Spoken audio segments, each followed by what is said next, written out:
Critical Drinker joins us this morning on Midnight's Edge in the Morning.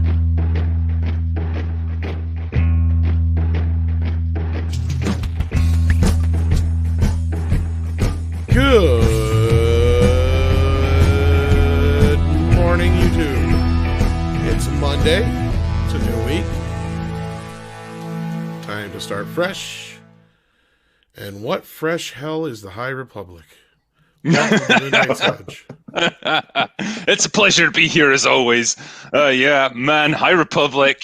Jesus, that's a laugh and a half, isn't it?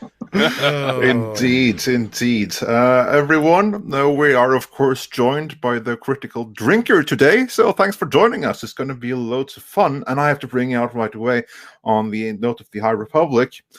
Girthy Guitarist says the Critical Drinker's High Republic name is Ak Jandeels. That actually sounds not bad, to be honest. I'll go with that. The name's Jandeels. Ak Jandeels. Yeah, I'll go with that. So that's brilliant. Well, it sounds and a lot like Hack. You might want to do it something else. Yeah. Yeah, isn't there a character in High Republic? His name's just an anagram of like Leon is gay or something. Like Leo is gay. Leo X is gay. Yeah. Yeah, there we go. There we go. Yeah. Before we start making fun of the High Republic, and there's loads to make fun of there, I have to say greetings to everyone who's joining us in the comments. Yes, we have people from nice and snowy Texas. I saw on Twitter that is snowfall in Texas. That doesn't happen very often, does it? What the dickens? Snowfall in Texas? That's like snowfall in Florida. Yeah, and snowfall in Spain. Like Madrid is flowing over. It's like I saw like pictures from Madrid. It's like it looks like a really, really snowy winter in Oslo. Damn, man, that's weird. Whereas in Belgium, it's raining, according to Anthony de Vichert. Greetings, Belgium, and greetings everyone else from New York, where Spider Unlimited is. And everywhere else. Let's see who else we have representing and which other locations are here. Do let us know in the comments. Yeah, we have Han Yolo from Bavaria, who got locked down from 9 to 6. That's brilliant. I miss going to Bavaria. I love being there. But yeah, wait, and that's a real we have place? What? Bavaria. Yeah, it's Bavaria. in Germany. Yeah, it's Is that Germany. where they make the cream? Well, can't say I'm familiar with it, but Bavarian cream. Yeah. Never mind. And we have Canada, we have Finland representing, and we have Shabby Studios representing. Morning, Rob. Hey there, Andre. Will you stifle yourself, huh? Hey, no, Lord, no. All right, let me adjust this. Hey, how's it going, everybody? Andre, Tom, Drinker, how are you? What's up, man? Tired. Oh boy, let me tell you. You know, I think they're doing this to deliberately piss us off, aren't they? Now. Yes. Yeah, pretty much. And Roy Batty is skiing in the streets of Madrid, which is awesome. Again, sounds like the streets of Oslo.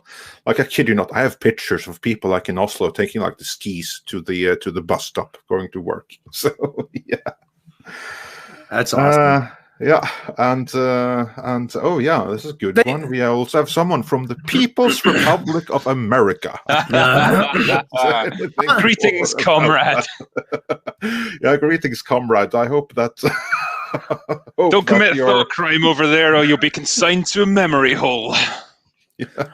Andre, let me talk about Oslo. They finished the ski jump, didn't they? They finished rebuilding that. Oh yeah, like a decade ago. Okay, that shows you how long it's been since I've been there. They were still working on it. Yeah. Okay. No, it's nice. I can see it from my house actually. Really? Oh yeah. God, that's got to be cool. Like it's way there in the distance, but I can see it. Mm. And speaking of the chat, and let's just to get into the topic at hand. Louis the Plank. He's not the first one. We'll address some other super chats right away. But just to get into the topic, Louis Planck says, how high were the creators of High Republic? Hail, ME and Drinker. Indeed. I think it's an interesting one. When you guys and people like Doomcock have been talking about the kind of civil war that's going on within Lucasfilm, and on the one side you've got Favreau and Filoni with the Mandalorian, and that spawned like Ahsoka and Boba Fett and a dozen other shows. A real interconnected universe with lots of interesting possibilities. And you think, okay, what's the Kathleen Kennedy faction going to strike back with? The High Republic. Do I need to change to my Cheech avatar? We're talking about the Get High Republic. I mean, yeah, it's just so like lackluster and sad looking. When you see that fat dumpy character that's like meant to be one of the Jedi, it's like, oh man, I thought being a Jedi was about self-discipline and control and stuff. It's like she doesn't have any control when it comes to those all-you-can-eat buffets. Yeah, no. It's all about body positivity and promoting that you're healthy at any weight, and it's all life choices, right? That's what the Jedi are all about. Social justice. Yeah. But I you know what? I was just thinking about this, and I gotta ask myself. If this is a result of the Kathleen Kennedy faction, is this from? I don't think this is from lack of trying. I think this is what they are legitimately think. This is. I think they're true. Yeah, I think this is all they know. Well, not just that. I think I'm not kidding when I said this is literally to keep KK's little clan busy, just so they have something to do, because they're obviously not making any shows or movies. Keep your head down and keep working. You've always been at that job. You just keep your head down and keep working until they fire you. And I think as well, like ultimately, the success of this is going to be gauged on the sales, and the only way they've been able to get sales from this is to use your standard sort of predatory sales practices. We're going to give you like 3 shit covers and 1 good one, and you've got to buy the 3 shit ones to get this one. Well. So then you get 100,000 sales, but even that's not impressive. Well, they're gonna drive this through Scholastic books. I mean, that's the big thing. That's what they've been doing on the Marvel side to inflate the numbers of things like Ms. Marvel and Captain Marvel. They sell through Scholastic books, and then it goes into school libraries. And look, it's a million seller. I'm like, yeah, but you sold it all to middle schools who are gonna buy it anyway, and you just kind of just force it on them, or weren't going to buy it because don't they Scholastic choose like the shit they send out? I don't know. I have a friend who works for Scholastic. I'll have to ask her. I'm sure they put together packages and stuff. Yeah, that's what these comic book companies want to be a part of, so that you basically get forced to take this shit. Yeah, you know what? Someone donated a copy of like the first Marvel thing to me. Of that thing, of High Republic, like that Marvel thing, the one that they bragged was like, 200,000 sold copies. Well, I was donated a regular copy one. What I thought about it after skimming through it? Who hates you that much? Well, maybe they hate me, but they hate Star Wars even more because they wanted me to rip it apart, and I'll have to read it one more time, a little bit more thorough. You should do like your boy Zach, just go over and just laugh. Like, this is what they think people are gonna want to buy. Yeah, I'm kind of tempted to. I'm kind of tempted to do just that. To do like this is your boy Zach on that, because you know how it was. I just skimmed through it. And I have to read it in more detail. But at first glance, it's bloody awful. Because, you have like this one thing that has been widely publicized with like this diverse Jedi falling down like this spike thing and is breaking the fall with a lightsaber. Yeah, for real, like as if the lightsaber was a real sword, like sticks this lightsaber into like this wooden or stone spike thing, and then breaks the fall with the lightsaber and ends up like hanging from this thing. I'll send you the picture, Tom. I'll send it to you. I've seen this one. In this guy's defense, he did actually acknowledge the criticism, and he came out and just said, "Look, I got it totally wrong. I'm so sorry." I guess kudos for that, but did he apologize for the shit story? Yeah, I mean, ultimately, It's still the same problem of like there should have been people there to check this stuff. There should have been people there to say, nope, that's not how lightsabers work. You should have like fixed this before the thing even got published. Well, and that just demonstrates the level of effort going on here. That would require a guy called an editor, and we all know there's no editors or a working on these grown things up in the anymore. room. Yeah, someone with some knowledge, or someone to say, "No, go back and do it again."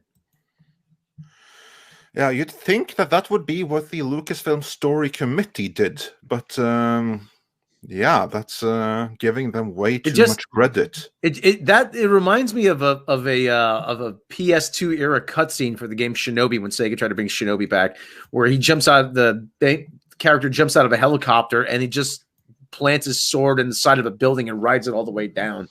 I'm like, if that's not where they got it from, I don't know where they got it from. Then kind of breaks his fall with the sword. Yeah, it's just more of this, not thinking it through, not understanding how the technology works, and just low effort. And it's kind of what you would expect from these people who aren't really into Star Wars in the first place. Well, there's rules to every universe. It's trying to be like a swashbuckler thing. Yeah, it's like when pirates go down the sails on their ship and they use a sword to like break their fall. I'm not saying it's cool. I'm just saying. No. Well, there's rules. The first thing you learn though is that there's rules in every universe, and these are people that feel like, no, I don't have to follow the rules. I can do whatever I want, and that's always that's a common thing I see in storytelling nowadays. So it's a fictional universe and fictional characters. You can do whatever you want. No, you can't. You have to abide by what came before it. Can I just say as well, like just looking at this image that you put up here, the character, what is it with characters now in comics and TV shows and stuff with this shitty like shaved down one side hairstyle? It's everywhere, and it's the new non-feminine look. Yeah, exactly. It's so annoying to look at. It's the androgynous look, so as to avoid the horrendous male gaze. And I will also say that, like, this one thing here, it's easy to pick up on, but honestly, it's the least of problems, because you have the dinosaurs and everything in here, like you really do. One-armed dinosaurs, no less. Because if you think back to the first thing that we saw was this leaked whiteboard thing. They're this image of a whiteboard with everything that had to go into the stories. They obviously put it out there so that everyone would think that, oh, look how amazing and progressive. And no, it only went to show that this is all about agenda and nothing else. And that's a real problem with this issue. It's this thing that we see on screen. That's, in the bigger scheme of things, it's a minor thing. The bigger problem is that it's just one big propaganda piece. That's a real problem. Yep. Yeah, it's all about what's between their legs and the color of their skin. And it's just the same garbage that you get from that Kennedy side of Star Wars. But I don't see many people having any interest in this. This isn't going to generate any kind of fan excitement. Like you say, if it's Scholastic that's supplying it, then okay, there'll be some obligatory sales that they'll punt out to people that won't read it anyway. But ultimately, like the real fans of Star Wars won't have the slightest bit of interest in it, and they will focus their attention on all of the TV shows which are spawning from The Mandalorian. That seems to be the direction that Disney's really going with all this stuff. Yeah, speaking of the whiteboard, I'm trying to pull that up right now. But if we can, 3, 2, 1, any moment now, guys. Just a second, any moment. That's because you got Fred Flintstone's fucking computer. That's why. Barney, come the hell on. Why isn't I like people in chatters are talking about that hairstyle. They call it the SJW haircut. I think that's it. Wilma, what the hell's a mega rock? But the whole thing, I'm like, this whole thing, they put diversity and representation down twice. And if you can pull it up, fuck it, I'll link it to it. No, wait, we got it right there for a second. Okay, you got it for a second. 1 second. We had it. Well, that's better than no seconds. Yeah. So I'll put the link to the open it up in the tab. Someone else for 1 second. It got in the way of the beautiful Norwegian fjord side. So. I'm pining for the fjords right now. Yeah. Okay. Yeah, but this whole thing, like I said, this is the best they can do. It really is. There you go. Like diversity, there's representation, diversity twice. It's sweeping epic space lightsaber. No single character. I love this. No, not pro-war. It's fucking Star Wars. War is in the title. And they have to remind themselves that there's the Force.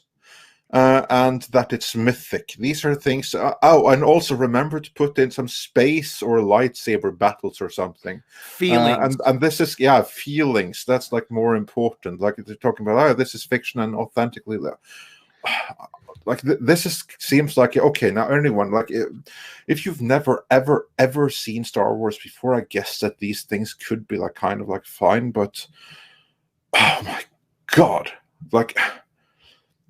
Just having this thing right here on screen, it's unbelievable. It's unbelievable to me. Fiction, Star Wars wishes. That's what relic hunters? Rival houses. That's just like, wait, Game of Thrones was popular and that had rival houses and politics and stuff in it. Let's just shove that in as well because and we have Indiana Jones. So let's try to mine that a little bit. Yeah. I still say not to get too far off topic, but Drinker, I don't know if you've ever heard me say this, but when Kathleen Kennedy was appointed head of Lucasfilm, I am absolutely 100% convinced that she saw it. Listen, they could have had Indiana Jones 5 out by now if they really wanted to. But you have a property, a franchise named after a straight white man set in an era where he has to be a straight white man. And she just said, I don't know what to do with this. I really don't know. She felt so handcuffed that she said, just put it off to the side and said, okay, well, I'll figure out a way to ruin this later. Because she could have easily said to George Lucas, "Hey, listen, now that we're revamping a lot of properties, take 6 months or so to brainstorm about a new Indiana Jones movie, and then come back to me." No, she couldn't figure out a way how to insert her politics into it because in the 1930s, Indiana Jones, let's face it, he kind of has to be white because how else is he going to disguise himself as a Nazi? Because the Nazis were known for their all black regiments. If they finally get round to making Indy 5, I could see his successor being a like straight talking tough woman of color. Yeah, quite easily. If that's what Kennedy kind of wants to happen, they'll team him with Rosa Parks. Yeah, pretty much. Yeah. So I think that she might be forced into that. But if you look at The Last Jedi and how Finn was sidelined and paired up with Potato Sack Woman, so that he wouldn't possibly be a threat to the glorious Wonder Ray, Kathleen Kennedy's self-insert, I think that if she got her first wish, it would be another Kathleen Kennedy self-insert. But after learning the pushback of Finn, or like the Finn actor speaking out and everything, now it might be like diverse female Indiana Jones. That might be where they're going, taking a crew from James Bond. But the whole like Force Awakens and Last Jedi and the Rise of Skywalker, that just proves that they're a bunch of hypocrites, though. They're we're all for diversity, but when push came to shove, no, let's get the brunette girl with the British accent. Yeah, she's front and center. Nobody can outshine her. Yeah, no, exactly. But that's what I mean. Like the people that preach about that the highest, they are, just to quote Kamran Pasha, the people that quote about that, or not, paraphrase him rather. Kamran Pasha, of course, is someone that we have said on, and in his experience, the people that preach the most about how virtuous they are and are the most determined to put all things woke on screen, well, they are the least woke people and the most bigoted people in their own private lives. And that kind of comes through a little bit on screen in their execution of this agenda, let's just say, which is frustrating. Even Money says Even when he says the blonde-haired white woman, blonde-haired, blue-eyed white woman in this High Republic is going to be the biggest hero, Avar Christ, because she's the bestest Avar, you know. And not only that, they want the previous Doctor Who to play her on screen. Mr. Drinker, sir, you're someone that grew up with Doctor Who. Just to get off on that tangent for a moment, how would you feel about seeing this character brought to life by Jodie Whittaker herself? Oh, I would love to see her absolutely butcher that character. You know, it's Jodie Whittaker has proven with Doctor Who that she can't do these outlandish characters. She could do like a middle-aged woman from Yorkshire. I think that's probably the limit of her acting prowess.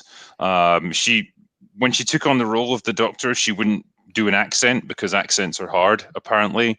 She wouldn't study the previous Doctors to see what their kind of motivations were and their nuances and all those kind of interesting aspects of the character, because that would take too much time. She couldn't be bothered. So I'd love to see her try and play, you know, a character from Star Wars. You know, like she would actually have to project herself onto someone different, and I just don't think she could do it in the slightest. Plus, she ain't exactly a big name in America, so I don't even know how that could happen. Yeah, well, they could probably try to bill her as like, the stunning and brave first female Doctor Who. The sad thing is, I did like her in Broadchurch. I really did. I thought she was good. Well, she played to her strength, a middle-aged white woman. Yeah. I'd love to see her and Brie Larson on screen together, just acting up a storm.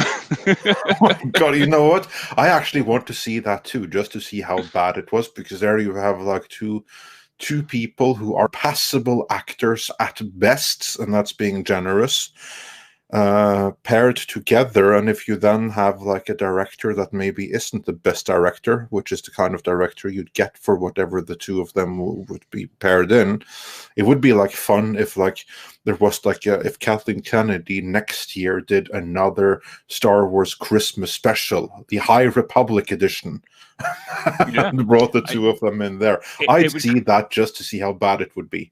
It would be like two black holes of entertainment colliding with each other. I think it would just cause the entire movie to implode. Yeah. Like you could handle it. The best thing would be how much fun we could have with it. But before we leave this topic, what are your thoughts on the designs that were released? Like one of them is well, we actually, the thumbnail for this we have a slight paint over. To be fair, yeah. When I did, but yeah, of like the Leo the 10th is gay guy with his incredibly masculine stance, plus Black Betty Ram Bamaram or whatever his name is. When I did my latest video about the sort of civil war at Lucasfilm, and I had a reaction to that image, like I wasn't acting or anything there, like I legit lost it and just started laughing. It was just, what is, when I look at a character like that, I think, what are you going to battle? What are you going to protect and save as a Jedi? A box of Twinkies, that's what. Yeah, yeah. She could decimate an all-you-can-eat buffet, but like, yeah, what? It's actually a he. That's like the thing. Yeah, I agree. We all. That's think a he. But yeah, it's. But yeah, it's a dude. What? You're fucking kidding me. Can we get an image of this to look at? Yeah. Let's see if we are able to get that. I thought it was just like a dumpy, ugly girl. I mean, come on, what the hell? Likewise. No. Black Betty Bam Rama Jam is a dude. But the Bam Rama Jam, that sounds like a bad PS1 rhythm game, bad Ram Rammer Jam or whatever it is. I don't know if I can get the picture on screen right. Play Ram Rammer Jam on the PS1, coming soon to Sega. But yeah, like my first thought was that it has to be a woman, a very, very diverse and stunning and brave. But no, actually, it's a dude. It's wow. Oh my God! I mean, you could have fooled me, but like that's. I mean, I guess that tells you everything you need to know about this series then. If that's the kind of effect that the character designs have on us, you can't even tell what they are. Like, wow. Holy real! Oh my god! I am beside myself here. I'll see if I can put it in my after. If nothing else, just give me a second. Really, see what we can. I'm really having an Archie Bunker moment. What's wrong with you people? The boys look like girls. The girls look like boys. Ain't none. You got no Bender identities there. I mean, do they just say to the artists, like, just draw a human? Like, go for it, whatever you want, and we'll just assign a random generated name to it, and that's the character. Because that's kind of what it feels like here. Just give me 1 second here. I think I can get it up on screen. Just let's see here what we can do with this. You know that just while you're doing that character that I think DC had put out that was like the daughter of Starfire. And she's like this fat, dumpy goth girl. Like someone superimposed her face onto this character. It's like, my God, I can't believe this. Somebody saying, Max Mercer, wait until you see the new attachments Kathleen Kennedy has ordered for C-3PO. Oh, I can only imagine. There's the other thing I wanted to ask you about is the acolytes. Again, just while you're working on that, Andre, which is going to be like the Leslie Headland show that was kind of leaked conveniently to the press so that they had to make it. That is tied into the High Republic, isn't it? Like, I'm not sure. Because when I looked it up and I looked up High Republic, it was like the series of books and comics, and the Acolyte was there. It is.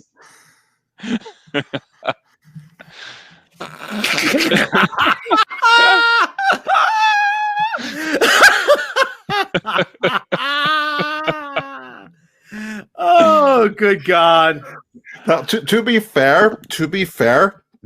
No, let's not. No, Andre, let's not be fair, because this doesn't deserve any fairness. But it looks just like that. Like this paint overs catches the spirit of the character so much better than the original. But it's How hilarious. But it gets better. It gets better because how can it get better? how it can get better? Oh, maybe I shouldn't be asking. Just you wait. Let's see. And this character's a Jedi, really. I pegged him for some sort of. I pegged him for some sort of back alley mechanic or something, you know. Oh God. Yeah, I got slightly less clothes than the last time I saw him, but that stance, man. That's like straight off the fashion catwalk. But that stance is from the original image, like the only. Yeah, totally. That's when you would look at that and be like, "Oh, he's so fierce." I think I finally found something in Star Wars that I could appreciate. Oh my! Okay. Oh my God, that's unbelievable. So that's Star Wars, the High Republic for you. And again, like what we're seeing here right now, they are paint overs, but they're paint overs that just like highlight what is already there. It's just brought to the forefront a tiny little bit more than the original images. But for crying out loud! But I mean, the whole thing was the purple hair. Was that originally? Was that original, or was that paint over too? I think that the purple hair may be a paint over. Well, it's fitting though. I mean, it really is. It's very fitting because the stance is not the paint over, and the name, which is Leon Gayassi. That's like Leon Gayassi. That's the original name. Someone in chat just mentioned Zardos. Zardos chic. As David Rader said. Indeed. That's exactly what it is. Oh, for God's sake. Remember when heroes used to be stalwart and look imposing, you know? And they're all toxic now. Yeah. So, yeah. You know, the sad thing is that I was somebody sent me an article about this guy's YouTube channel. The channel is called Dad, How Do I? He took it upon himself to start, because he raised his kids. He took it upon himself to start a YouTube channel for all like for household tips, like how to change a tire for people who might not have like that father figure who could teach them that. And the only thing that occurred to me was, you know what? Any minute now, this guy's going to be called toxic masculinity. Yeah, because you can't have a positive male role model anymore. You really can't. And looking at all these images, this is just more evidence of that. Yeah, it's like I mentioned this recently, like, heroes that you saw on screen or in comics, they used to be things to aspire to and look up to and think, oh, I wish I could be like that. But then consider this before you, gentlemen. Mm-hmm. Don't think many people are going to look at this and think, man, I wish I could be more like that. Have you ever seen Professor Geek's series on the different heroic archetypes? No, I haven't. No. Actually, yeah, you get a chance, watch it. It's fantastic. It explores all the different types of heroes: the frontiersman, the war hero, the aspirational hero, the tragic hero. Fantastic series. But yeah, I mean, one of the things he said was that heroes were aspirational. You could never achieve that, but it was always something to strive towards to make yourself better. This tells me, hey, you're fine just the way you are. No need to make yourself better. You want to go ahead and be a fat blob, get diabetes, go right ahead. Eat another hot dog. Mm. Yeah. I'm like, and I always say the tragic thing about, and I don't know if I did a video for my own channel. It's been a while, but I remember there was that shift somewhere in the mid 2000s, because to me, the big male role model was always James Bond and Sean Connery's portrayal of James Bond, a guy who was well-educated, knew several languages. He had appreciation of, knowledge of wine, was confident, could think on his feet, had a broad range of knowledge in different subject matters, and loved the ladies, knew how to treat a woman, and then we had this shift to where the male icon became Seth Rogen. Yeah. A guy who didn't know much, didn't say much, just sat around, smoked pot, ate, was overweight, was a slob, and it just told men, like, okay, good enough. There you go.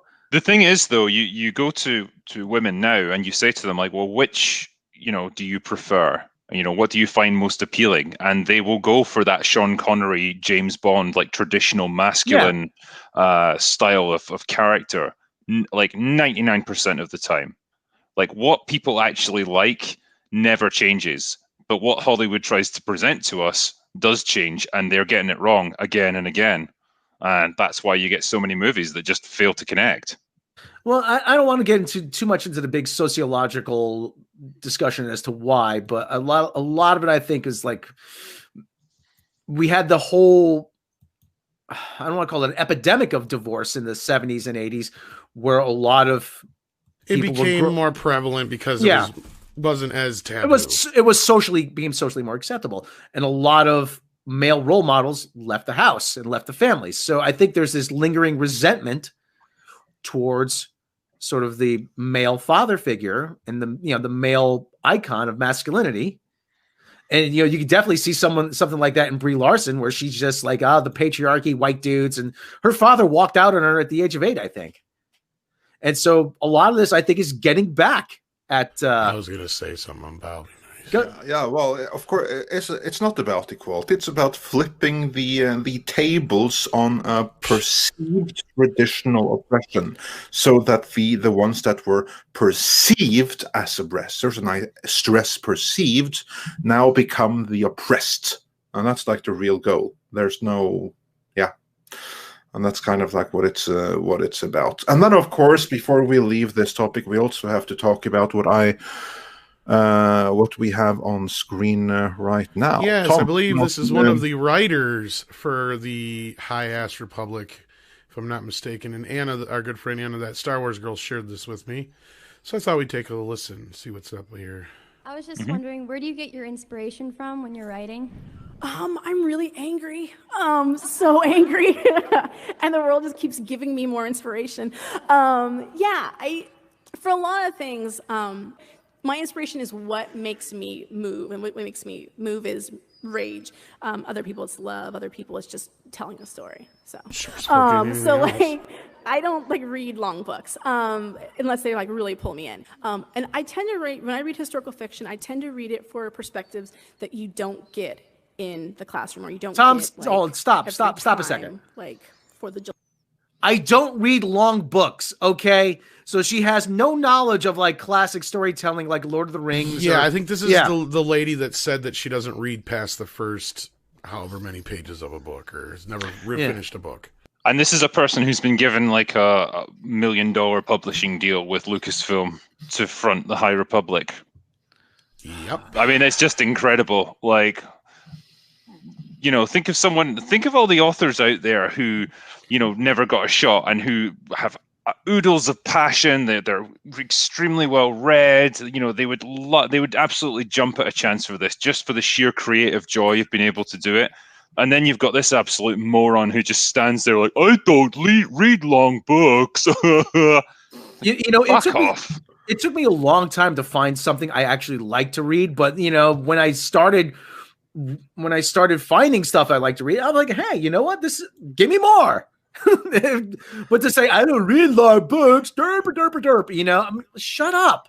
And also, you know, when she's talking about like, what motivates you to write? It's anger and rage. Really, like just rage at a certain demographic group, perhaps. Probably. Is that going to come across your writing? Not telling a good story is she's you know, that's not her priority. It's not telling a good story. Rage. Yeah, like when I sit down to write a book, it's usually like, oh, I've got a really good idea here. I'd like to explore this and use it as a chance to like do interesting things creatively and learn stuff and you know, tell a really interesting story. It's not like I've got a massive fucking chip on my shoulder and I'm just gonna like pour it all into this book and use it as a chance to like make people feel bad. Like it's the opposite of what you should be doing as a writer. Yeah. All right, let's finish off what she says here. July comes around.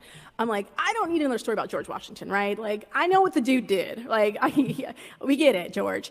But I think, like, I really want to know, like, those perspectives that we haven't heard traditionally through history. I was in college the first time I realized that, like, history wasn't all just, like, white dudes. I was like, oh, crap, there are other people there, too. Thanks, Howard Zinn. Look, historians do it all the time, man. Like, all your history books are, like, the story that some dude decided was the truth, right? So, like, okay, so, like... she sounds way too white. My undergrad is in history, and, like, I almost finished a master's in history, and then I went and did an MFA instead because, because that's what I do with my life. I never finish things. There you go. But I almost did a master's in history, but it turns out I was too dumb to actually complete it. People, and it's all about people reacting to the events of the time. And if you know people and the people mindset of that time, you can change history to say whatever you want it to be. Like, I didn't know until this year that the Civil War was not about slavery. Like, that's... Oh, for Christ's sake! Now, let me back that up a second so you can hear what she just fucking said. I can change history, eh? I can change history. You can change history to say whatever you want it to be. Like, I didn't know to say whatever you want it to be. Not about slavery. Yeah. Like that's amazing, guys. Like all this time, I thought it was about slavery. You know what? Hold on. She's saying the Civil War wasn't about history. Don't give me this shit. It's about states' rights, because that was the argument certain people used to pretend it wasn't about slavery. Yeah, this is. I'm not listening to a person like this speak. I'm not even going to get angry at it. This is a person who has no understanding of history or the creative process of writing, or any appreciation of how incredibly lucky she is to have been put in this position.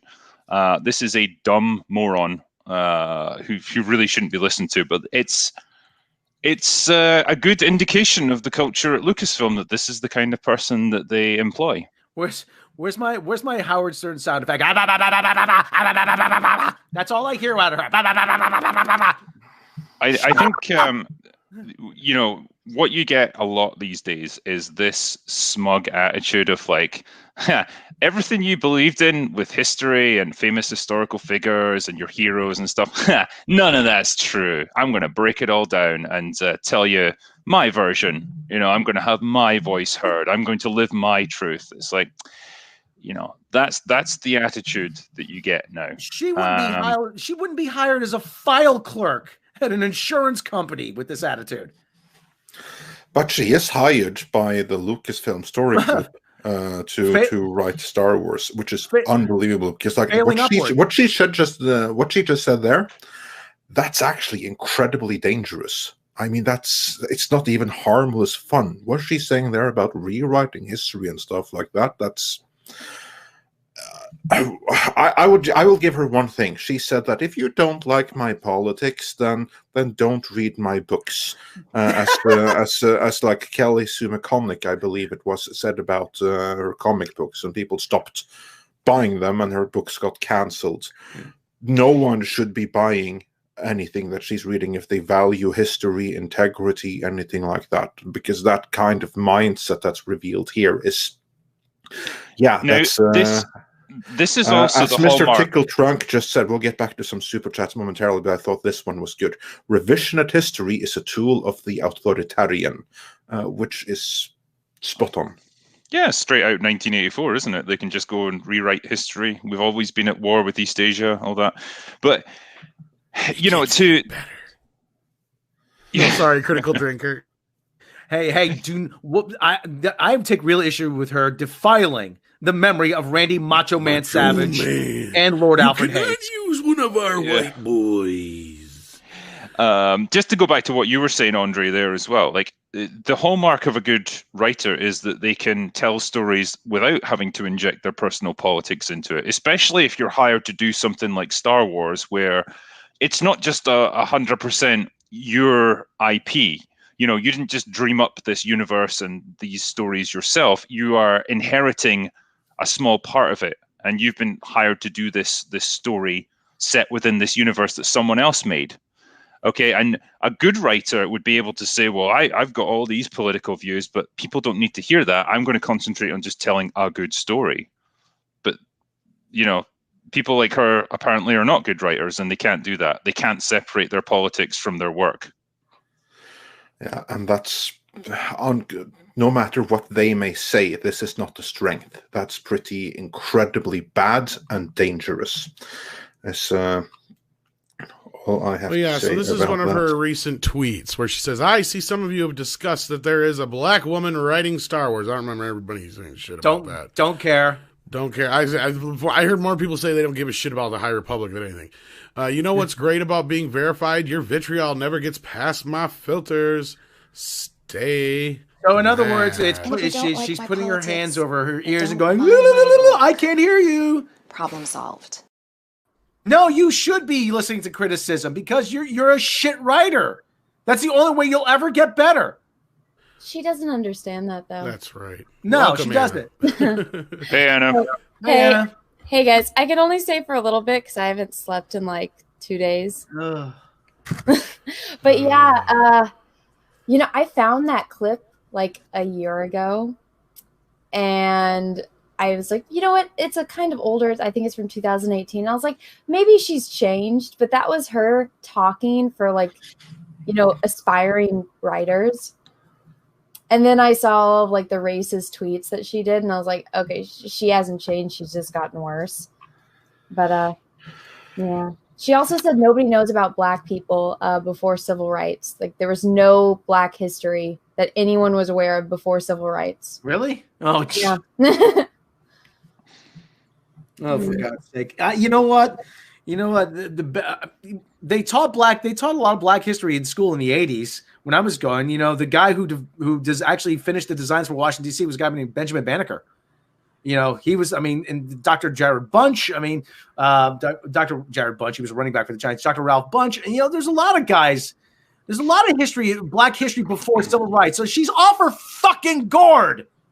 Well, remember when the first human, Lucy, where's Lucy from? Oh yeah, Africa. Also, Frederick Douglass. Well, I mean, if you go look at European history, I mean, a lot of the castles in Portugal are Moorish castles because the Moors invaded Europe and took over Portugal and Spain and parts of France. So it's like... Yeah, then they were there for 800 years in the region called Al-Andalus, which is conveniently forgotten. But yeah, the caliphate was in Europe for 800 years. They weren't invited. Well, none of us knew that before civil rights, apparently. Nobody was aware of that. Oh, for God's sake. Oh, for crying out loud. This is people like her need someone in their life to just call them out on their bullshit and just say, nah, you really shouldn't tweet that, or you really shouldn't say that because it's garbage. It doesn't bear any relation to reality. Yep. But they're just enabled. They're allowed to keep doing it.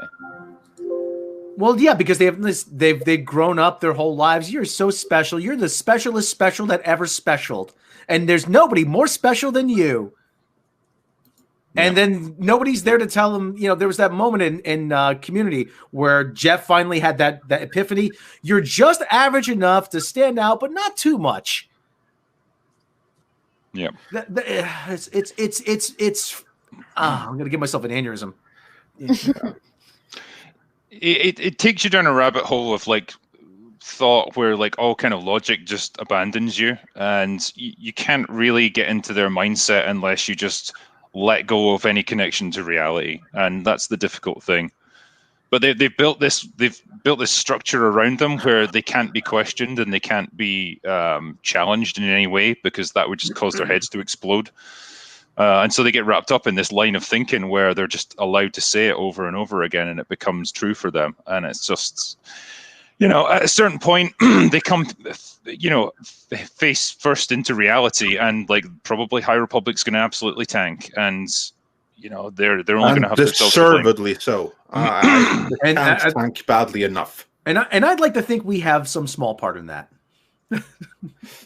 Well, we certainly expose a little bit about what's going on behind the scenes and everything, which in cases like this, I'm very happy about. I keep coming back to a guy like Jim Shooter at Marvel Comics, and say what you want about Jim Shooter. Jim Shooter was a hard ass. He would have said, if something like this landed across his desk and said, I asked for new characters, and this is what you hand me, go back and do it again. If you don't have something better on my desk by 5 o'clock, you're fired. I mean, there's nobody everybody's just allowed to do whatever they want. I mean, there's nobody to say this is shit. Go back. I would have liked to see him respond to Snowflake in Safe Space. No, Jim Shooter would have said, "Get out, get out." He'd have thought it was a fucking joke. Yeah, he'd have thought they were taking a piss on him. But no, like that's the thing here is you have this entire fucking thing where they get all, oh, you don't like my idea. What's wrong with you? You're committing a microaggression against me. Yeah, you can't say anything critical about anything anybody does anymore. It's like, or you're racist, or you're racist, or whatever. Yeah, like it's not just because something can be shit. It never could be that, Yeah. By the way, Tom, I have to say that how the expression "taking a piss on something" it's taking the piss. Taking the piss. Okay. Yeah, that when you're making fun of something. I know what I meant. I'm taking the piss. I've literally slept like 3 hours in 2 days. It's just in case you ever come over to the UK and you try and say that. Me. It could cause problems. Me. No, thank you for correcting me. Yeah, and any Swedes listening. The Swedish word for beer means something else in Norwegian too. While we're at it, but yeah, I won't get into that. I like the Swedish word for exit, utfart. Yeah, utfart sounds exactly like what you do out your butt. Yep, or what comes out of Kelly Sue DeConnick's mouth. And if you don't like my politics, don't buy my book. Problem solved. Done. Oh, that facial expression, man! Honestly. Well, that's what that tweet reminded me of. That's exactly what it reminded me of. That did not age well, did it? Nope. Yeah. Oh, for God's Nobody sakes. bought your book, honey. Where's Mr. Plinkett one? Yeah, that's Mr. Plinkett. Nobody bought your book. Your book was the most disturbing and disappointing thing since my son. That's not a bad Plinkett impression, man. Oh, that's a pretty good one. Drinker, how much longer do we have you for? I'm probably I'll have to drop off in about 5 minutes, unfortunately, mate. Okay.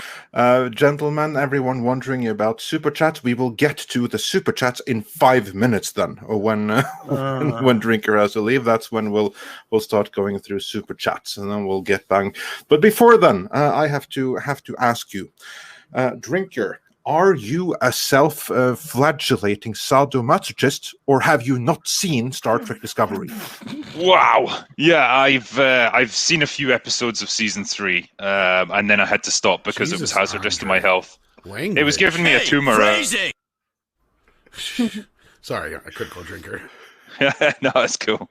Yeah, that show is hazardous to your mental health. I would not watch it. So yeah, you stopped the self-flagellation that the rest of us had to endure to suffer through the season. Yeah, it's not worth it. It's not worth your time. Don't do it to yourself. Particularly as a fan of Star Trek, to see what they've done with it. It's like someone's taken the Mona Lisa and just drawn a giant dick on the forehead. Like that's what this show is. I feel like that would be more appealing. Yeah. Probably.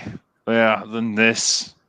It's I don't often use the term SJW because it gets overused to the point where, like anyone who's mildly liberal in their views, it's an SJW. But this is like one of the times when I would say it, like, this is what happens when you've got a show written by SJWs for SJWs. That's the only way I can kind of think about it. Those are the only people that would watch this, because it's not Star Trek fans, that's for sure. Yeah, no, that's for certain. And the reason that we bring Star Trek Discovery up, as you may have seen from the title, is there's a question. Is it over? Because if you saw our report from back in March of 2020, so almost 1 year ago, I should preface by saying that by our detractors accused of always having said that Star Trek Discovery would be cancelled after season 1. No, we never said that. Or after season 2. No, we never said that either. On the contrary, we said that the next season was a given after those. But prior to the release of season 3, we said that according to our sources, season 3 just might be the final one. Because Netflix had won out in arbitration and didn't have to fund any more seasons, and because of that, reshoots that were done about 1 year ago, I believe in January or February of 2020, which was a few months after they finished principal photography on the season, were about changing the season finale, which originally was supposed to have a cliffhanger, to a series finale. Didn't have a cliffhanger, but instead just closed off all storylines. And now, after having seen the season finale, it kind of looks like a series finale, because just as we kind of suggested, all storylines were closed, and Michael Burnham was given her own captaincy. They were all given these communist uniforms of the Federation of the year 3000, and it ended with them sailing into the sunset. And a quote from Gene Roddenberry, which was... I was going to say, yeah, that feels very, misplaced, because I'm sure Gene Roddenberry wouldn't have appreciated this show, but it does feel very final to stamp that on it. Gene Roddenberry wouldn't just have turned over in his grave, he would be flipping 360 degrees multiple times in his grave from the show. But yeah, as a writer, that sounds pretty final, doesn't it, Mr. Drinker, sir?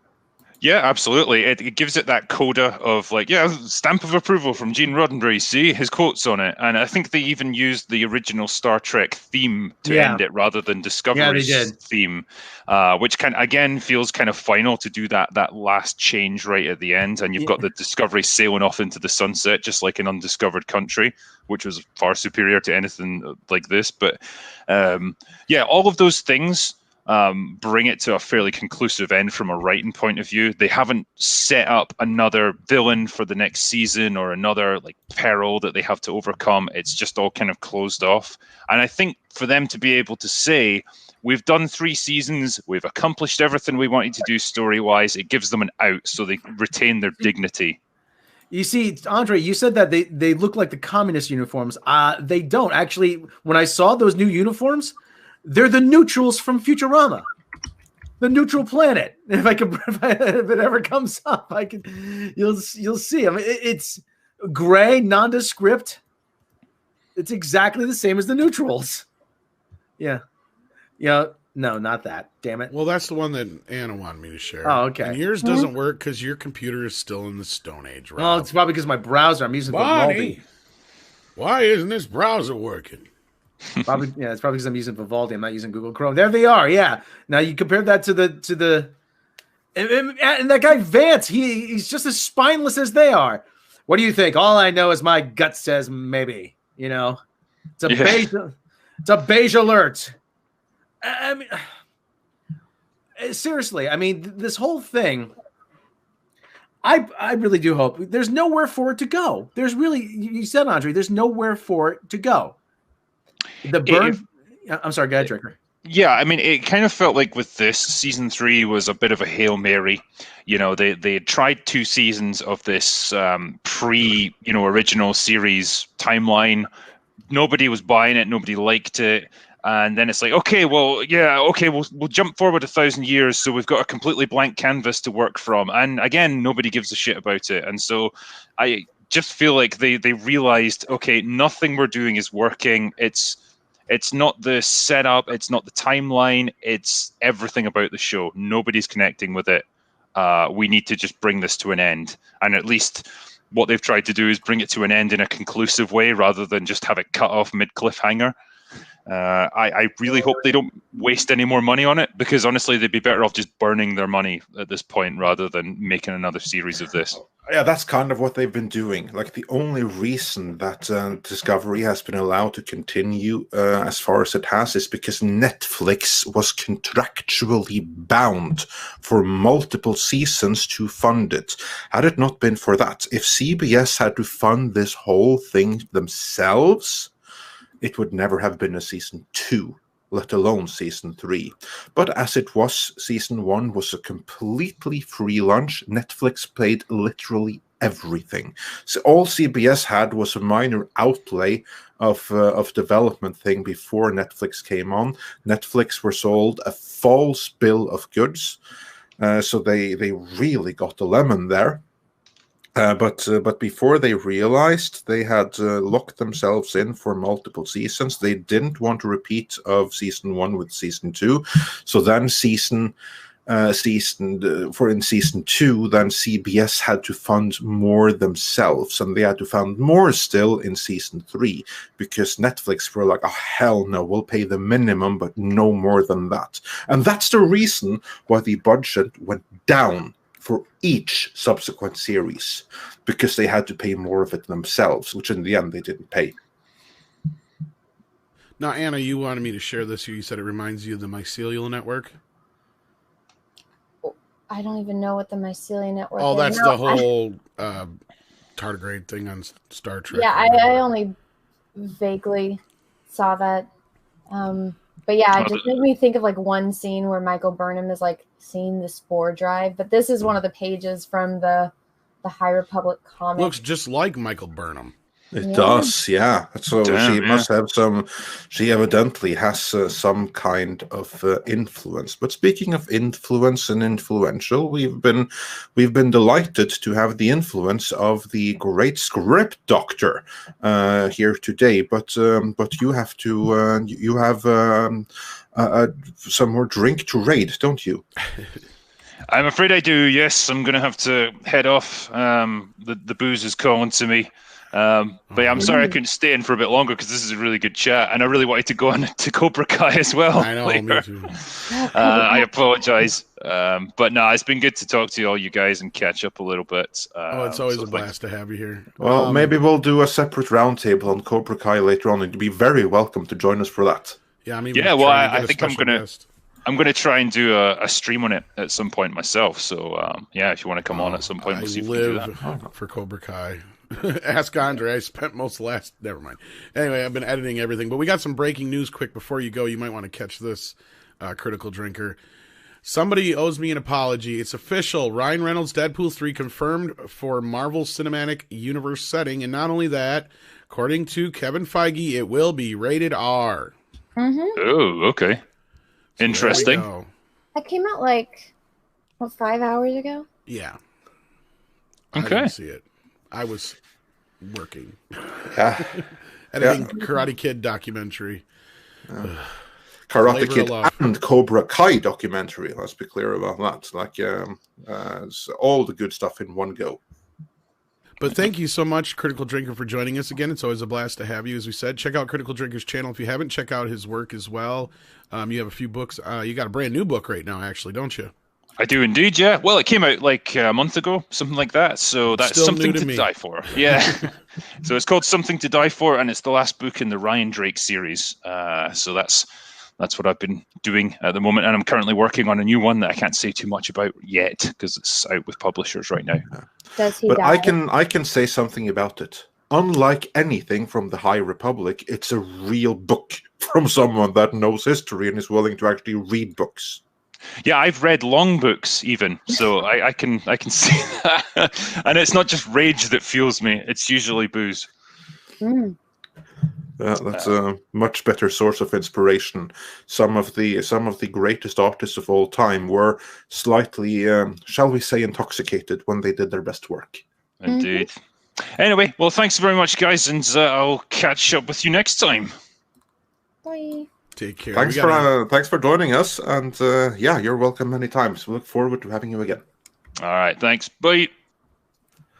All right, we got some super chats I think we want to get to as well. But I feel like we were seeing the end of a series, not so much a finale of a season. Yeah, and there will be a separate video coming about that. But just for now, stop fucking threatening me. Just for now, I think it's pretty. It looks very much like it. So yeah, we're gonna have to do more, but it looks very, very much like that may be the end. What I'm hearing is that the Secret Hideout crew, obviously, they don't want it to end, but in order for there to be more season, they need someone to fund it. So it's not like it's completely set in stone. This is the end.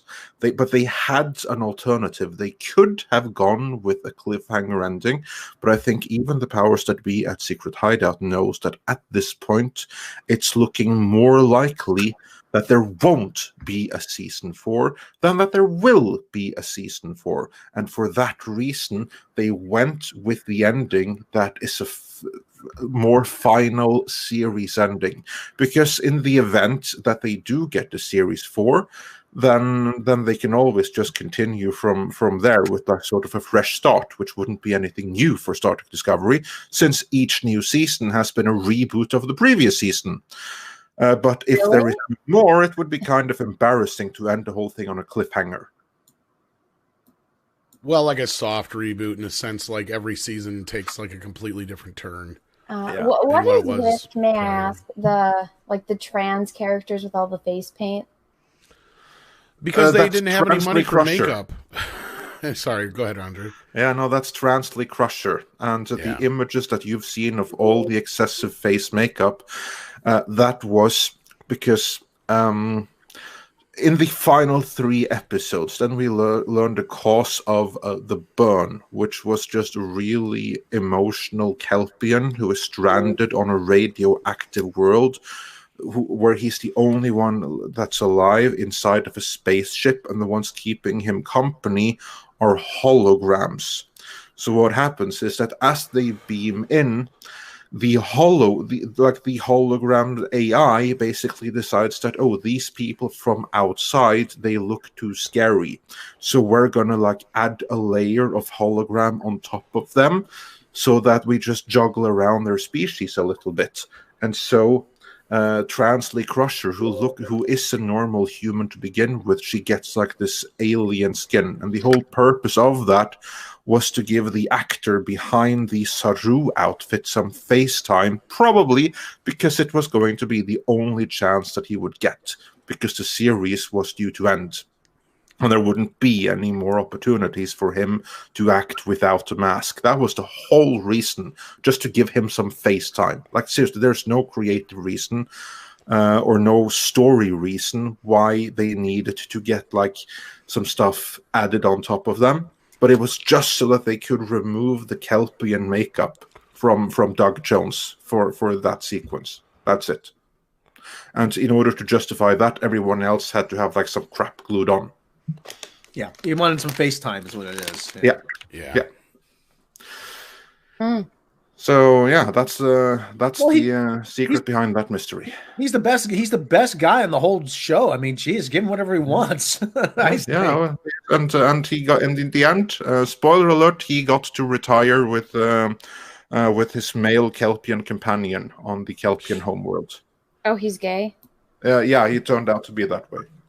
You know, my brain shuts down when it comes to Star Trek Discovery. I've figured it out. Are there straight characters in this show? No. It does it just to protect itself, I think. No, everybody's baseline bi. Yeah, that's what we learned. When everyone is baseline bi, and this is an official statement. Everyone is baseline bi. That means that no one is straight. Because of course you probably have a straight minority, but yeah. But the normal is to be bi. The only one who's allowed to be straight is Mikey Burnham. Wait, what about Lucius Mouthways?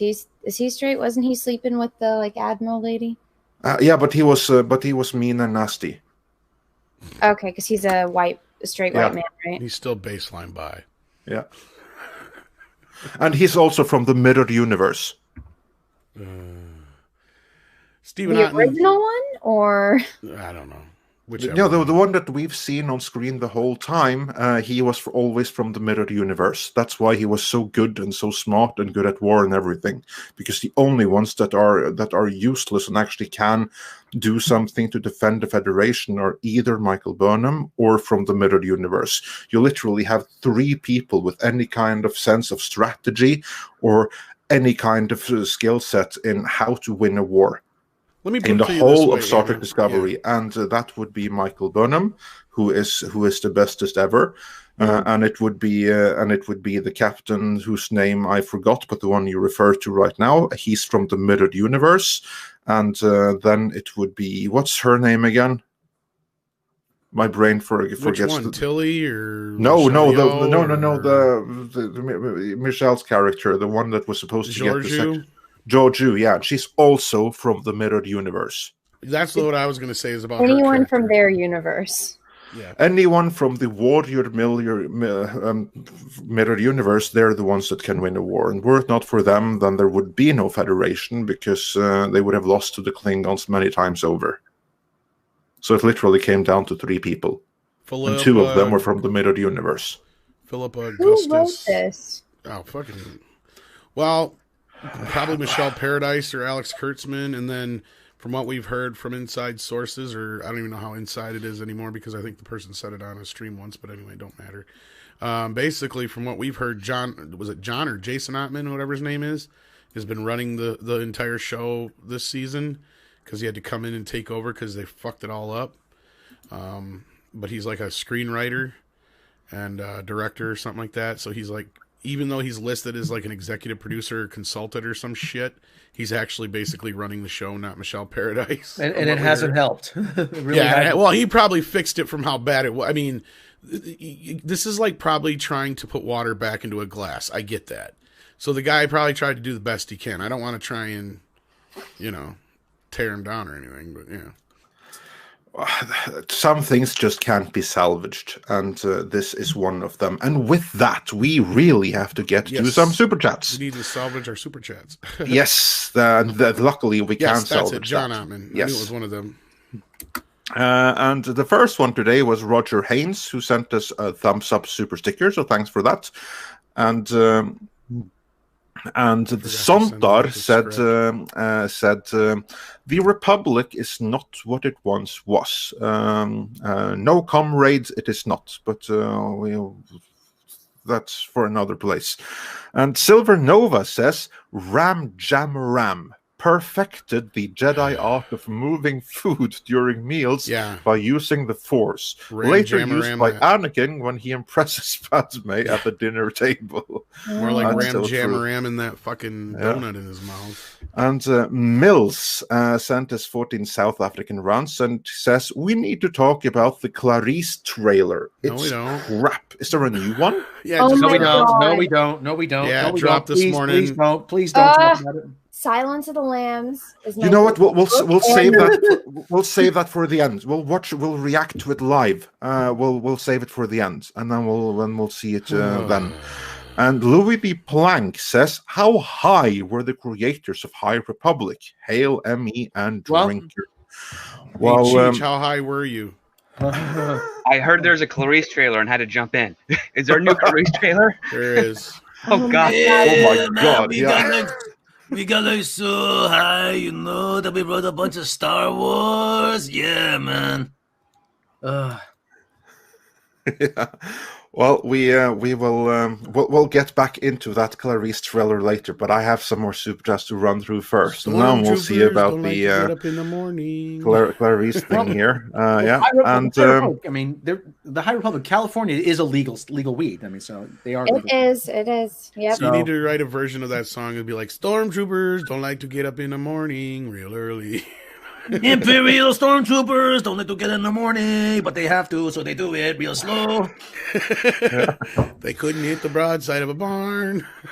On that note, Mr. Tickle Trunk says, I read High on Their Own Farts Republic. So, yeah. And Philip J.Y. says, greetings from London. Well, greetings, London, and everyone else. Mihon says, will Rob's Kazoo album come out? Julen kom sent, which means Christmas came late. What? My Christmas album? Cash? Yeah, your Kazoo album. I assume you must know what you're talking about. The Kazoo album. Oh, man. No. People don't like the Kazoo. I'm the only one who likes the Kazoo. So... From K-Tal, it's Rob's Best on Kazoo. It's like once, twice, 3 times a lady.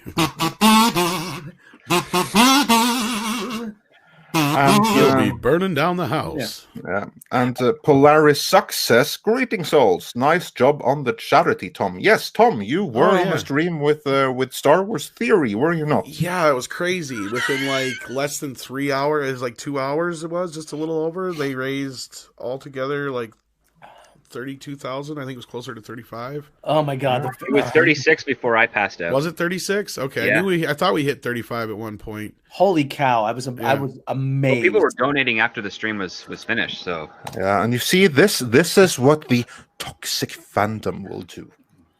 Yeah, I know. We help little kids. Damn it. Yeah, exactly. Watch out. Watch out! Yeah, I don't see the Kennedy faction doing anything like that. No, they're raising they're going off on weekends at conferences to talk about toxic masculinity. I think the Kennedy faction is officially worse than the Spaceballs. And Dragon of Blue Production says, Drinker, care to speculate on what kind of dirt KK has on the XX? Well, he left, but I'll tweet him the question. Has on what? Has on the XX, the executive. The executive. Yeah. I thought you said her ex. I'm like, did Frank get away? No, he's still trapped in the basement. And I got the hell out for 2 minutes and I gotta get running. See you guys later. Cocaine, Congo. And Alexander Pulunik says, Kathleen Kennedy Group, Jesus is coming, look busy. How can we make sure that John and Dave win the so-called Civil War? Well, that's easy. Trash and ridicule everything that Kathleen Kennedy is behind, and do not support anything with your money. So do not support the High Republic in any way, shape, or form. That's how you ensure that Kathleen Kennedy will be on the losing side. Well, and Thunderstorm says it's ideology without the skill without the skill of creativity. It's so painful, in reference to the High Republic. Were you going to say Matt something? Giles, yeah, one moment. And Matt Giles says, for £15, thank you so much. I watched all the Old Republic trailers back to back today, plus the High Republic. The difference is cringe scary. Do you think Disney will be looking at disbanding KK and her tribe of half-wits? Oh, I assure you they're thinking about it, but the High Republic will have to really tank before anything more happens with it. So let's hope that it does. And Rob, you were saying? Actually, I think it was Anna that was going to say something. Anna, you were saying? I don't know.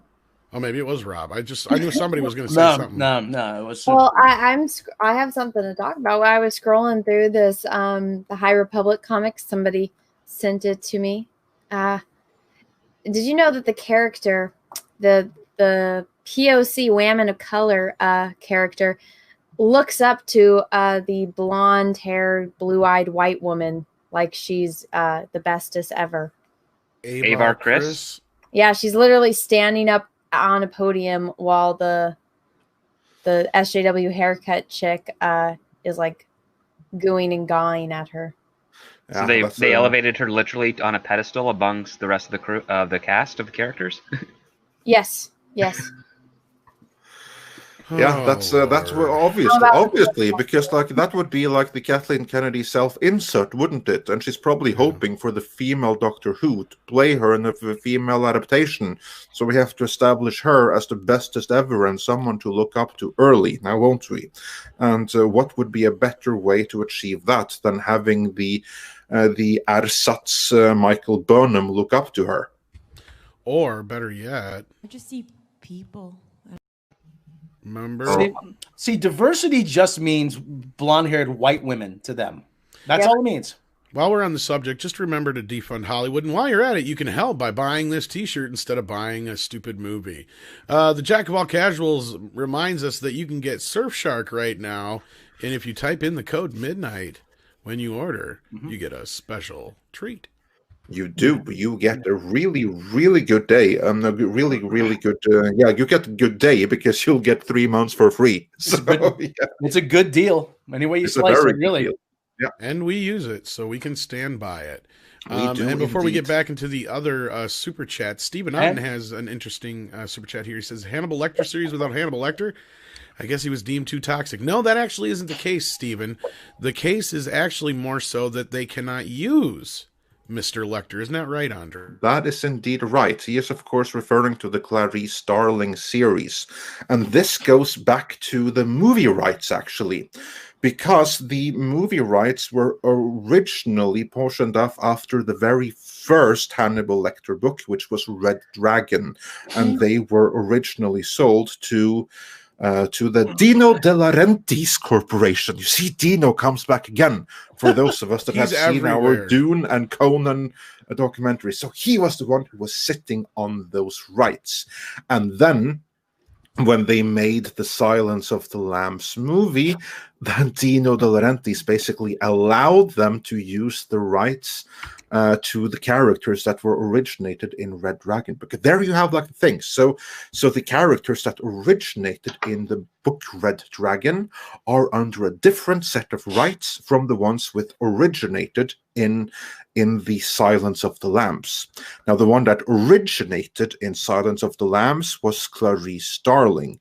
The one that originated in Red Dragon was everyone else, which is why the Hannibal series was made under the original license, which couldn't feature Clarice Starling, but it could feature everyone else. Whereas in this series, the upcoming one, courtesy of Alex Kurtzman and Secret Hideout, that's made under this Silence of Lambs license, in which they can feature only the characters that originated with Silence of Lambs, meaning Buffalo Bill and Clarice Starling, but no Hannibal Lecter. So yeah, you have a Hannibal Lecter series without Hannibal Lecter, which is ridiculous, but that's where we are. Anna, were you going to say something? Well, I mean, during this time period, he is in Europe. So, I mean, it would make sense as to why he's not there. Well, they can't even name him.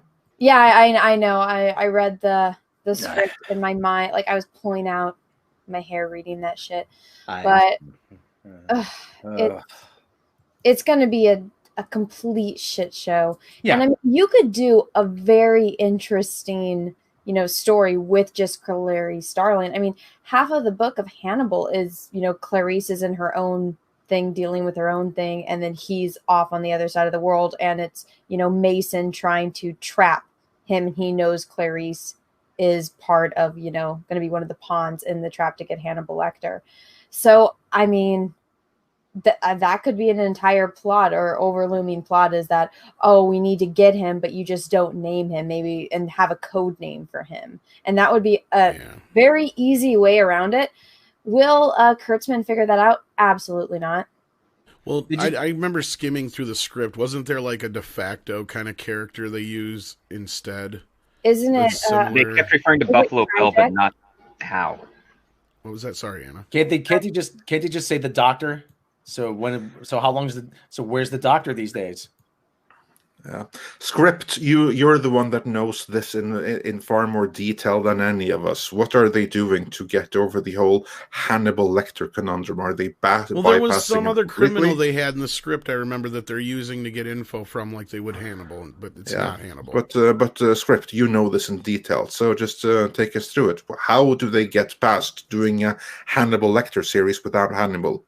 Well, they focus it on DC, on Clarice. She has just been transferred by, I believe it's a senator, the mother of the victim of Buffalo Bill, who Clarice rescued, has requested Clarice be sort of like field commission promoted in the FBI.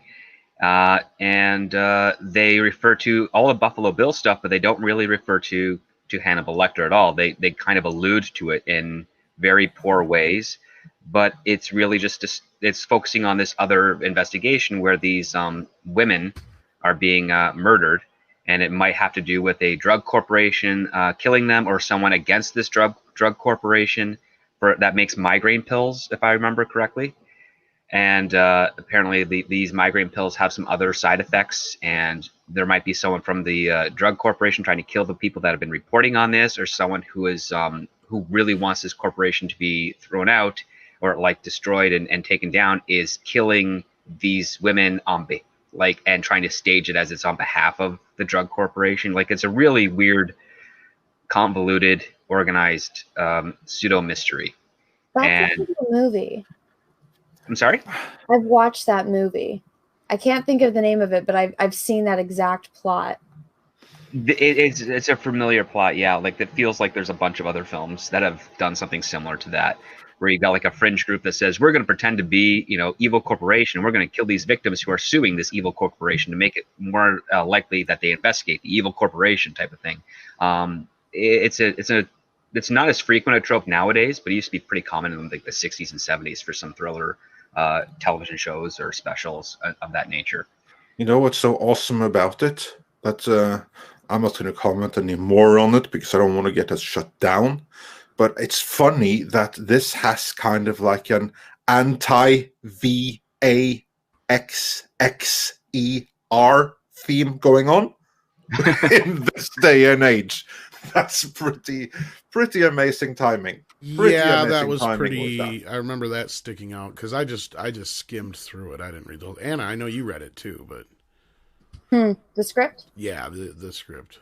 Yeah, it's been a while. I just from the first page where she's talking to, the psychiatrist and the way she's describing events, it's like, you didn't even read Silence of the Lambs. You don't know how Clarice mind, like how she has her inner dialogue. Come on. I mean, the least you could do is read Silence of the Lambs. Heck, there's an audiobook of Silence of the Lambs. Go listen to it. I think it's about 12 hours long. Really... It's nothing like Clarice. But I mean, this is from the dude that didn't watch Star Trek and made it a Star Trek show. So that's true. Yeah. Yeah, he just likes to pillage Brian Fuller's, interpretations of things.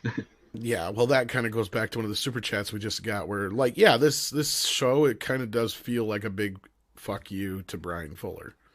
In a lot of ways. Well, it kind of is when you even have Alex Kurtzman, who is the person who stole Star Trek Discovery away from Fuller in the first place. And now he goes and he takes Hannibal away, or Clarice away.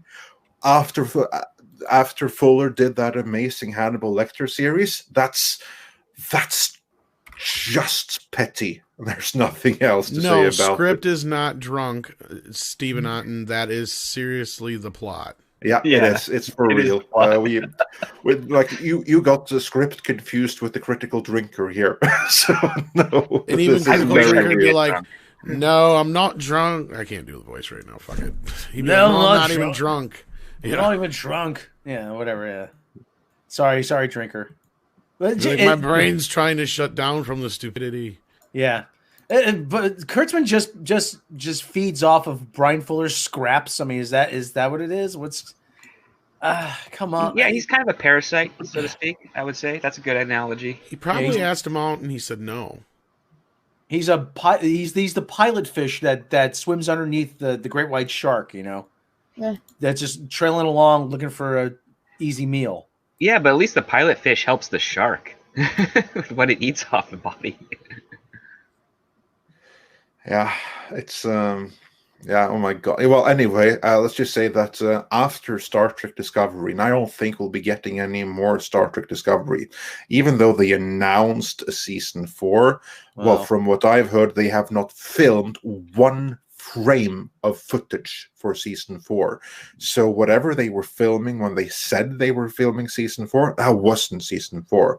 I'm not going to rule out conclusively that there will be a season 4, but it's not looking very good at the moment. And they have a history of making like false announcements. Like, where's Star Trek 4, the movie, the one that was announced on the eve of the premiere of Star Trek Beyond? Where is it?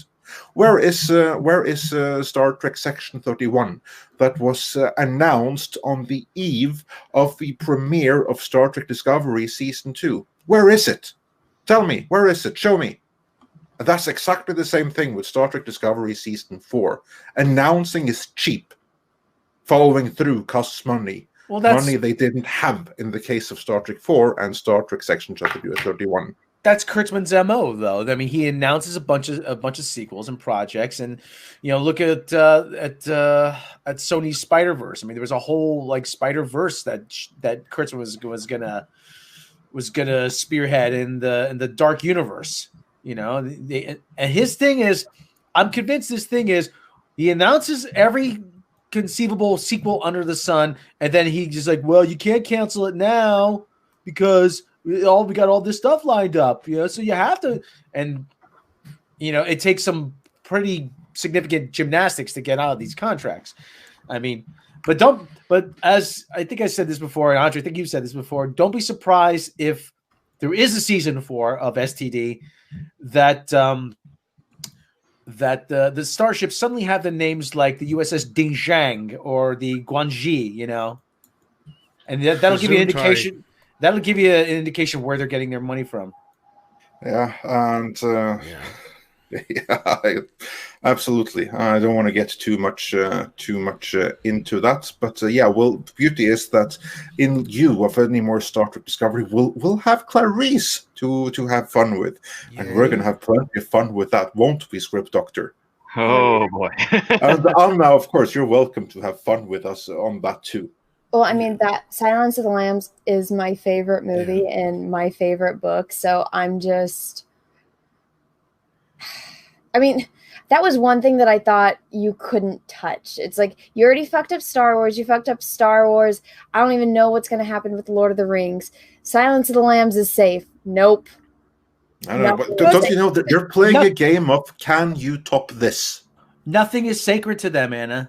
That's the thing. It really isn't. But I mean, I thought, at least with Silence of the Lambs, I mean, this might be a little racy to say, but I didn't think any of them had balls enough to watch that movie, let alone try to do a series on it. I mean, it's like a sociopath and a psychopath, and one of them wears the other's skin. Like, I don't know. I just felt like they were a little bit too much of a pussy to touch something like that, but... we have to address one super chat that came in here before we get to all the others, since we're on the topic. Back when entertainment was gold says, what's next? Tolkien's Legendarium. If they touch that universe, I'm done. Well, if you're referring, I don't know too much about Legendarium, but if I assume you actually mean Lord of the Rings, and you'll be probably not very happy to hear that Bad Robot, that's the seed company of Secret Hideout, they're in the building, and they're involved with the show. And the showrunners even are the people that actually wrote the Star Trek 4 movie that never happened. So the one that was going to reunite Captain Kirk with his long dead father, Chris Hemsworth. That stupid thing there. They're the showrunners of Lord of the Rings. So yeah, I think you're done. Yeah, I'm not holding out much hope for that Lord of the Rings deal. I think you can abandon that pretty much right away. And, they're not just going to ruin Lord of the Rings. Do share the script. What more are they going to ruin? Well, they got a really good cast of actors that I actually admire and respect in this show.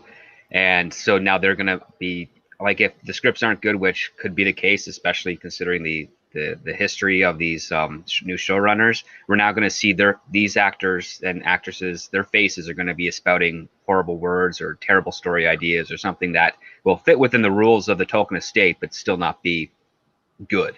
And it's going to taint their reputation in our eyes as well, because some of them are actually like really great people.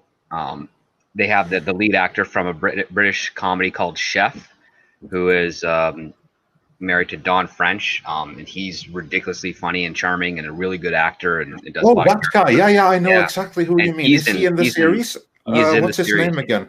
Lawrence, I think he's knighted. Sir Lawrence, I think is his of name. Arabia? No. No, Lenny Henry. Yes, Lenny Henry. That's the one. Sir Lenny Henry. Yes, there it is. Oh, yeah. Living Flame. Yeah, there you go. Yeah, exactly. Mm-hmm. And he's in it, and I adore him. I've been watching him since I was a kid, and he's gonna be in it, and it's gonna be bittersweet, that's for sure. Drinker got too drunk and passed out. Sorry. Yeah, exactly. So to anyone wondering that's joining us late and wondering where the drinker is, if you go from where we are right now and go back like about an hour and a half, there you'll find the drinker before he passed out. No, yeah, go back to the beginning of the stream. He just had to scooch early, but we're going to truck on through these super chats, and if we got some time, we got a few more topics to get to as well. So. Yes, indeed. So let's continue with the super chats before we get to there. Den of Turds says, not sure how peeps are excited that the man pushing Captain Marvel is coming to Star Wars. There is no proof he isn't here to create a High Republic woke film.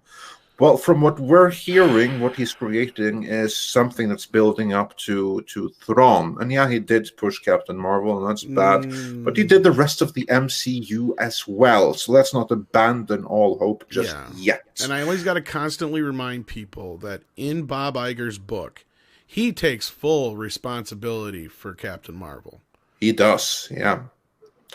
So don't abandon all hope just yet. Think of all the goodness that came out of the MCU. That was also Kevin Feige. So, yeah, don't abandon all hope just yet.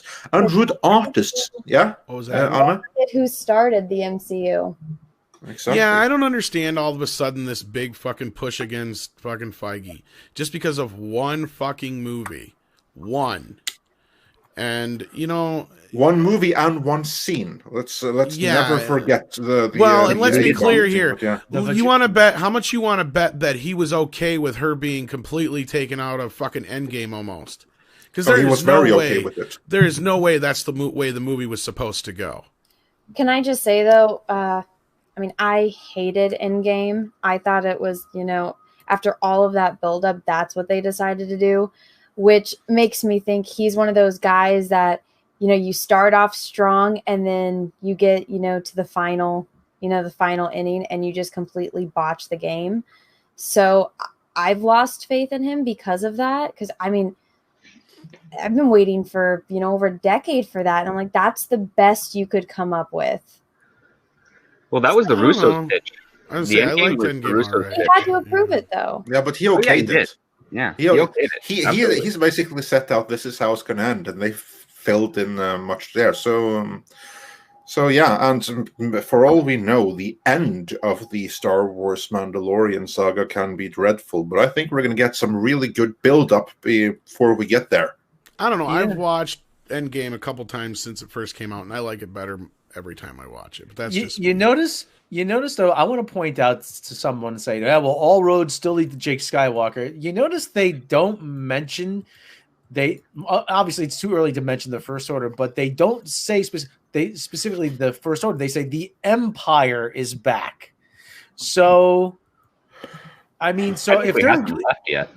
Yeah, well, yeah, they haven't left, but I mean, if this leads to Admiral Thrawn, which it isn't, so this story ends, and I mean, this will be like a self-contained thing, and then it'll lead to God willing, it won't happen. Jake Skywalker, but this will definitely be what they're doing now with Star Wars. That will be sort of walled off from the sequel trilogy. At least that's my interpretation of it. All I will say is that all roads lead to Jake Skywalker right up until the point when they no longer do. That's what we see right now. They're building up till the sequel trilogy. Absolutely. This is what we've been told. Right up until the point when they no longer do. Right up until there is some kind of universe-splitting event or something. Something is going to happen, and then it no longer leads there. Now, someone's saying in the chat they can't do Thrawn on screen. You know, if go back far enough, and people were saying that Lord of the Rings couldn't be done. Oh, they're going to. This is a fact. Talking about? They said Thrawn in the show. Yeah, exactly. Exactly. Yeah. The individual may think, or maybe meaning they can't do him justice. That's a different thing. But he's coming, and we said that he was coming 6 months ago, and here we are. I also ignored people who said Luke was coming too. So yeah. Anna, which I'm very happy about. So we didn't participate in spoiling there, that. Not to listen to them anymore. I just Anna, let me ask you a question. You're much more versed in the EU than I am. Who would you like to see play Admiral Thrawn? John Hamm. Okay. He looks like him. He's the right age. After watching him in Mad Men, I think he would be absolutely fantastic as Thrawn. And I mean, I feel like a lot of people that I talk to in real life just think of him as a comedian, but then it's like, just show them like the Mad Men season 1 where he's doing like they're toasted. And then you think about him, Blue, in the Grand Admiral suit, talking about art. And he's the right age now for Thrawn as well. So it could be absolutely fantastic. And if you pull up images of John Hamm as Thrawn, people have photoshopped it. I mean, he looks like my action figures of Thrawn. The real question would be, who is Pelion? And then also if they're going to bring Islamari into it as well.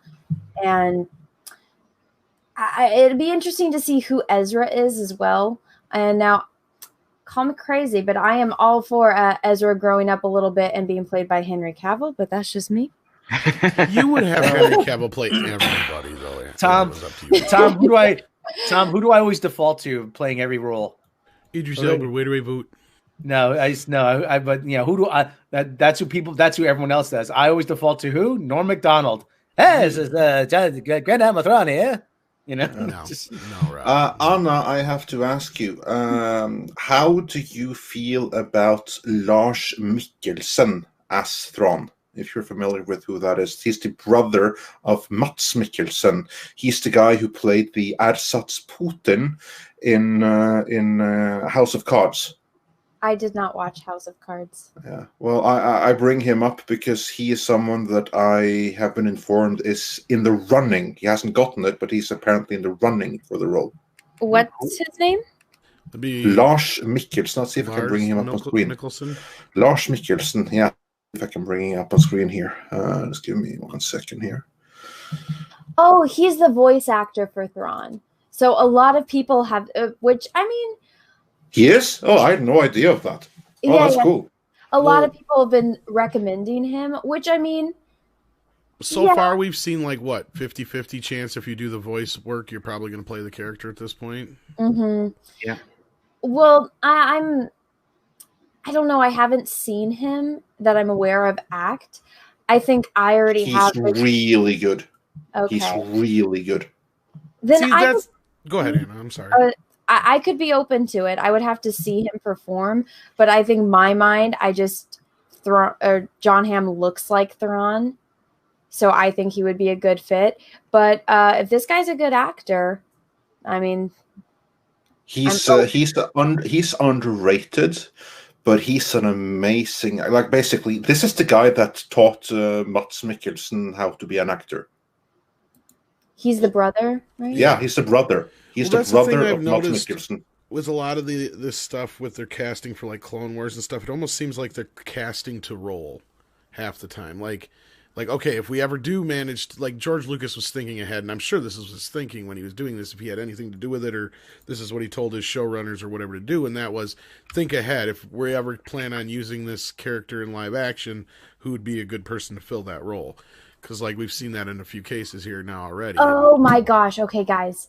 Yeah. He was in The Witcher, which means he can call Henry Cavill and get Henry Cavill. So, do we all need to take cover in case Anna's ovaries explode?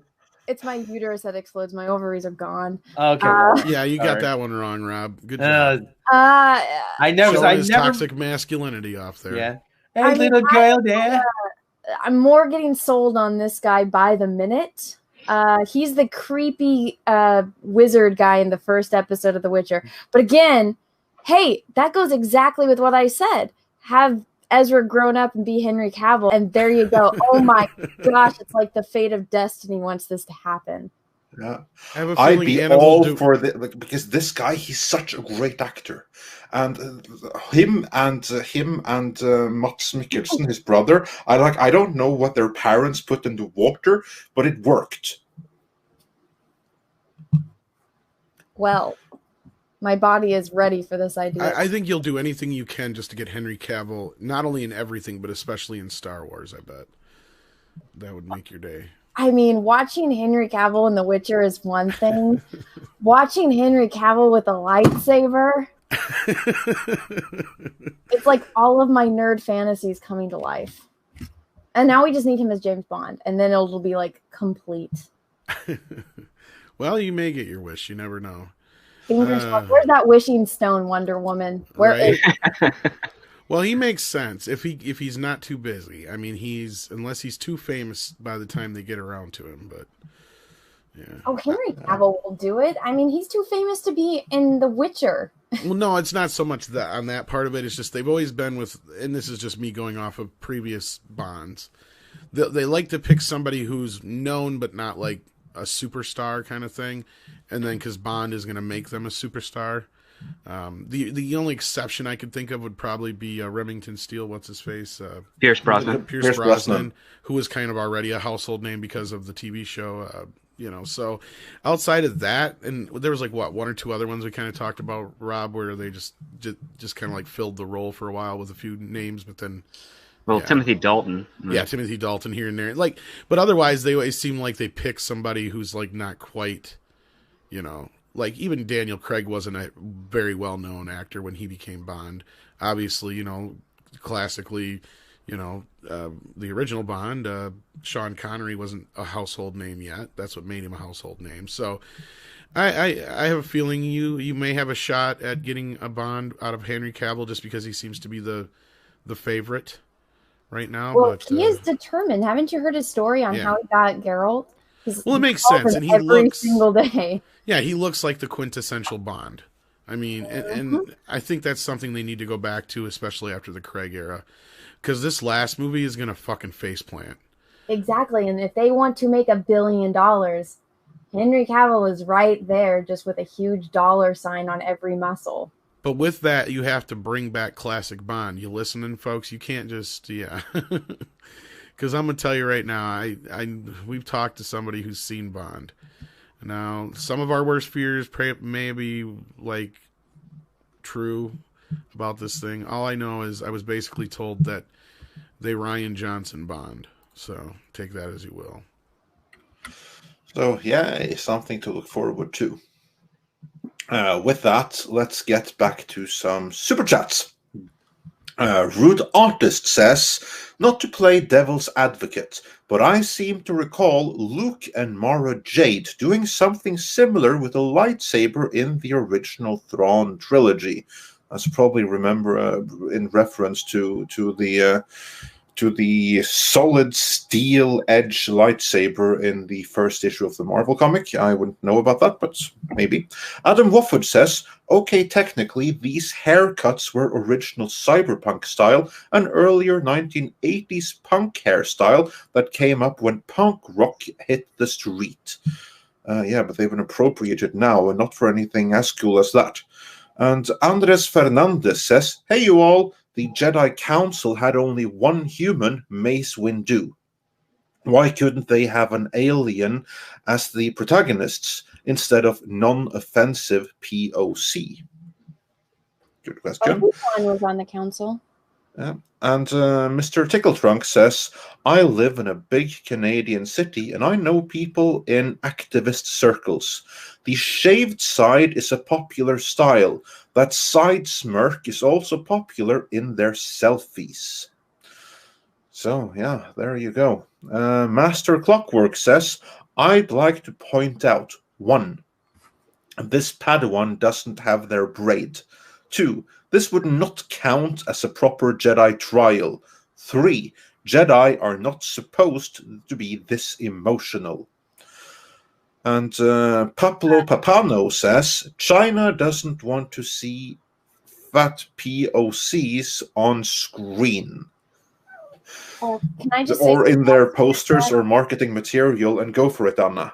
Oh, the last super chat, she does have a Jedi braid. I think the artist just forgot to draw it in certain panels because a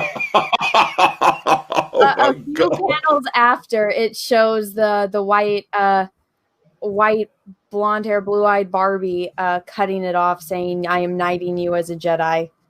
Which, by the way, it's totally safe to knight another person with a lightsaber because that's not dangerous at all. Jesus. Didn't Yoda do that for Anakin in one of the cartoons? It's Yoda. Yeah, I mean different though. Yeah, it's not Avar Chris, who obviously they're writing to try and be better than Yoda. Exactly. Fantastic. And Stop, Mihon. I want to get off this ride. oh, it's about to get good, Tom. Mihon says, Andre's High Republic name is Rrr. While Stephen Otten says, I'm not drunk enough for the High Republic. Yeah, you're drunk enough when you pass out and not the second before. Oh, yeah, Flash. Yeah, and the Oklahoma Bachelor says, 2 in the stunning, 1 in the brave. Oh, shit. And Taker610 says, can we get a Jedi based on humans in WALL-E? Or on the humans in WALL-E? That would be quite That's the Jedi. That's pretty much Ram Jammaram, ain't it? Yeah, pretty much. Ram Jammaram seems to be pretty close to that. We should call him Black Betty Ram Jammaram. Yeah. Even though he's incredibly a male. Incredibly a male, yes. Yeah, and Crispy Critter says, Jedi Craig diet program, which is something that Black Betty Ram Jammaram probably could need. And the Gay Rascal says, hey, if anybody dies the lispy gay voice here, it's Tom. He's officially licensed by me. That's I think he means if anybody does the lispy gay voice, it should be Tom. Because you have been licensed by the Gay Rascal. You hear that, right. Tom? You're allowed to do the gay lisp. It's Mam Jammaram to you. Hyper Kaiju. And Keith Gray says for $20, thank you so much. Check out They Live. It will change your life. Movie. Good movie. A fantastic movie. Yeah, everyone do check that out. Very relevant. You know, very time appropriate. The thing with John Carpenter I love is when somebody asks me what my favorite John Carpenter movie is, it's like, fuck you. Yeah, I know, right? Because it's like, you want me to pick one of my children over the other? I'd rather pick one of my kids over them. You know, I can't. But usually They Live, and besides Halloween and stuff like that, are generally my go-to, because They Live is just so overlooked, I think. I mean, it's starting to get more love now, but like for years, it was a movie that nobody really kind of paid much attention to. And Enoch Mammon says, the message of all modern media. Blank you, Dad. Yeah, indeed. And the Small Messiah sent us a 20 Danish krone donation without any message in it, so thank you so much. While George Orwell himself sends us $20, thank you so much. And he says, gentlemen, I ask you to watch and read The Professor and the Madman.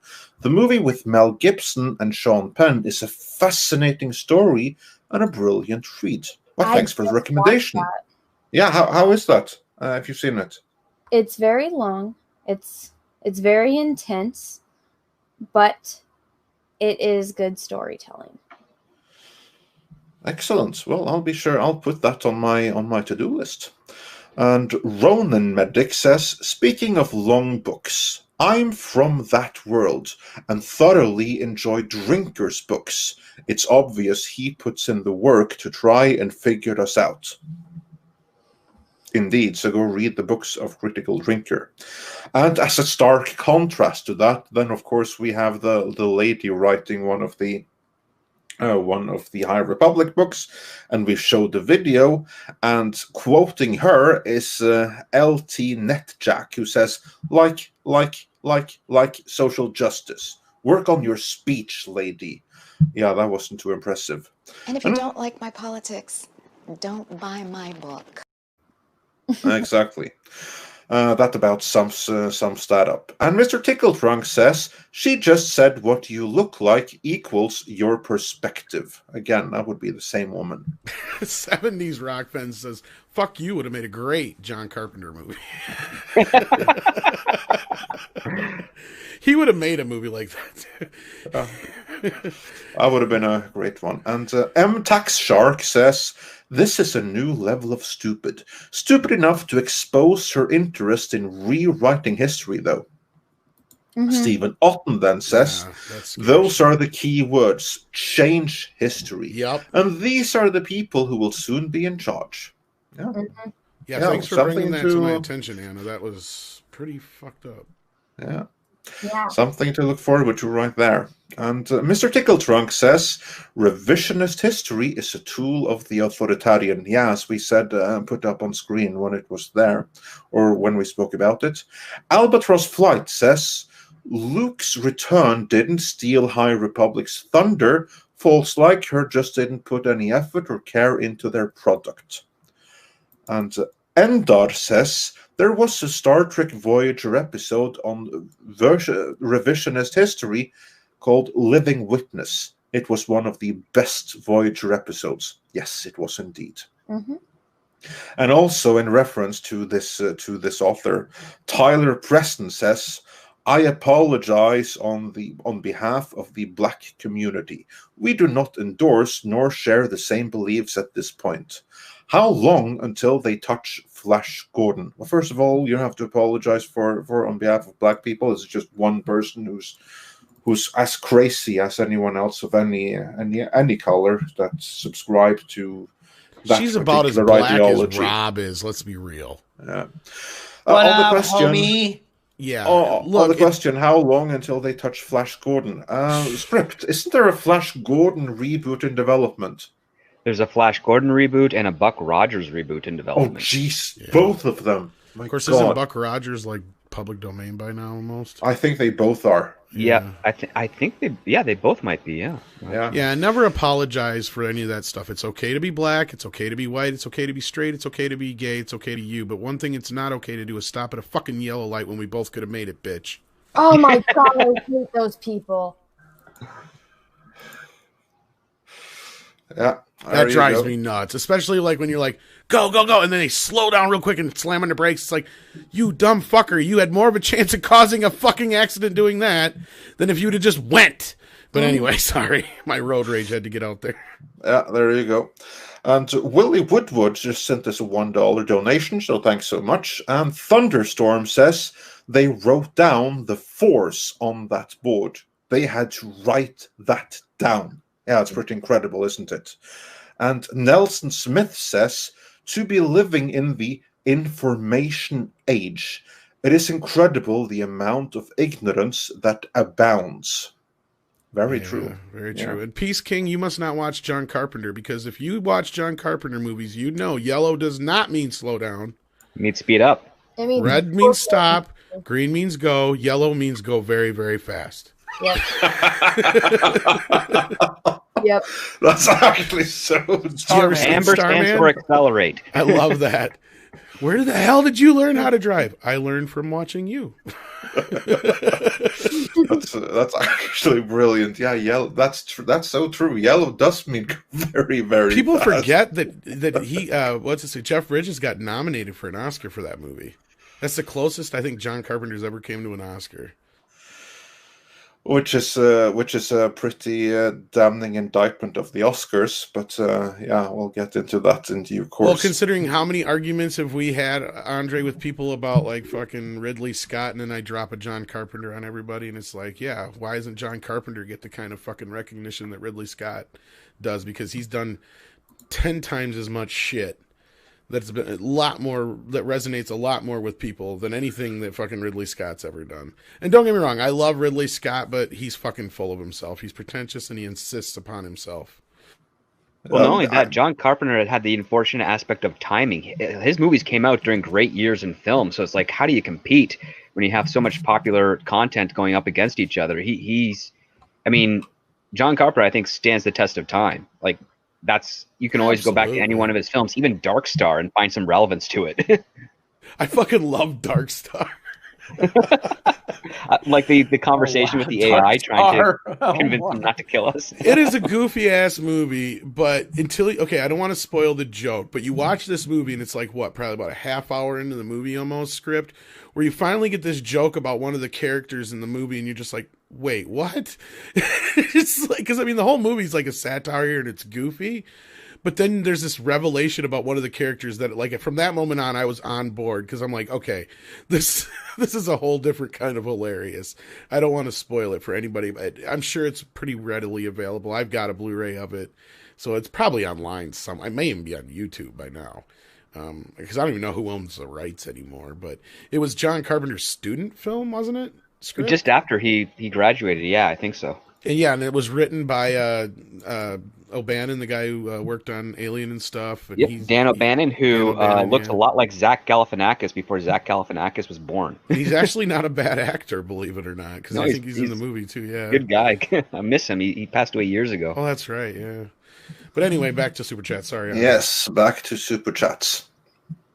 And for anyone wondering, we don't bring them up on screen because we can no longer show them on screen. So just listen very carefully as I read this. You hear that, StreamYards? Add another tab just for Super Chat so we can keep them in there. That'd be nice. Exactly. And so fix you don't the stickers. Fix the stickers. Yeah, Super Chats is more important. But yes, the sticker fix would also be cool. Well, they went and got 1080p, but you got to pay for it. It's like, okay, that's great. We've been fine with 720p, but it'd be nice to be able to see the stickers and be able to go back to all the Super Chats. Like, yeah.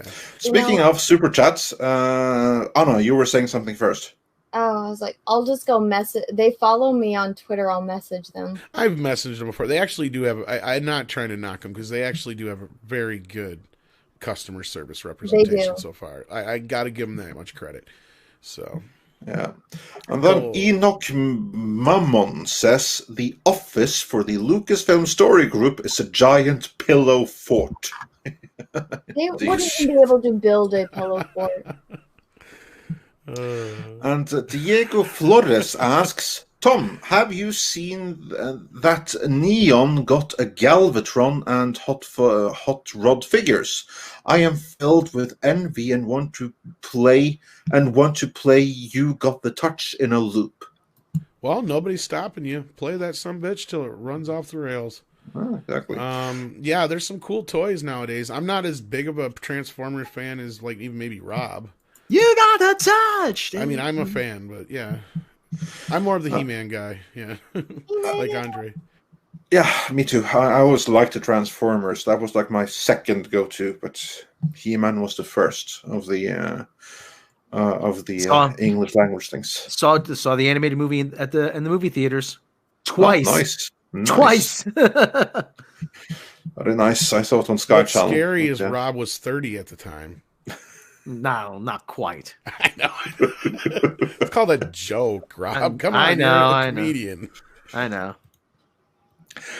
And Ray Fernandez says, the 21st century will go down in history as the most intellectually challenged era of humanity.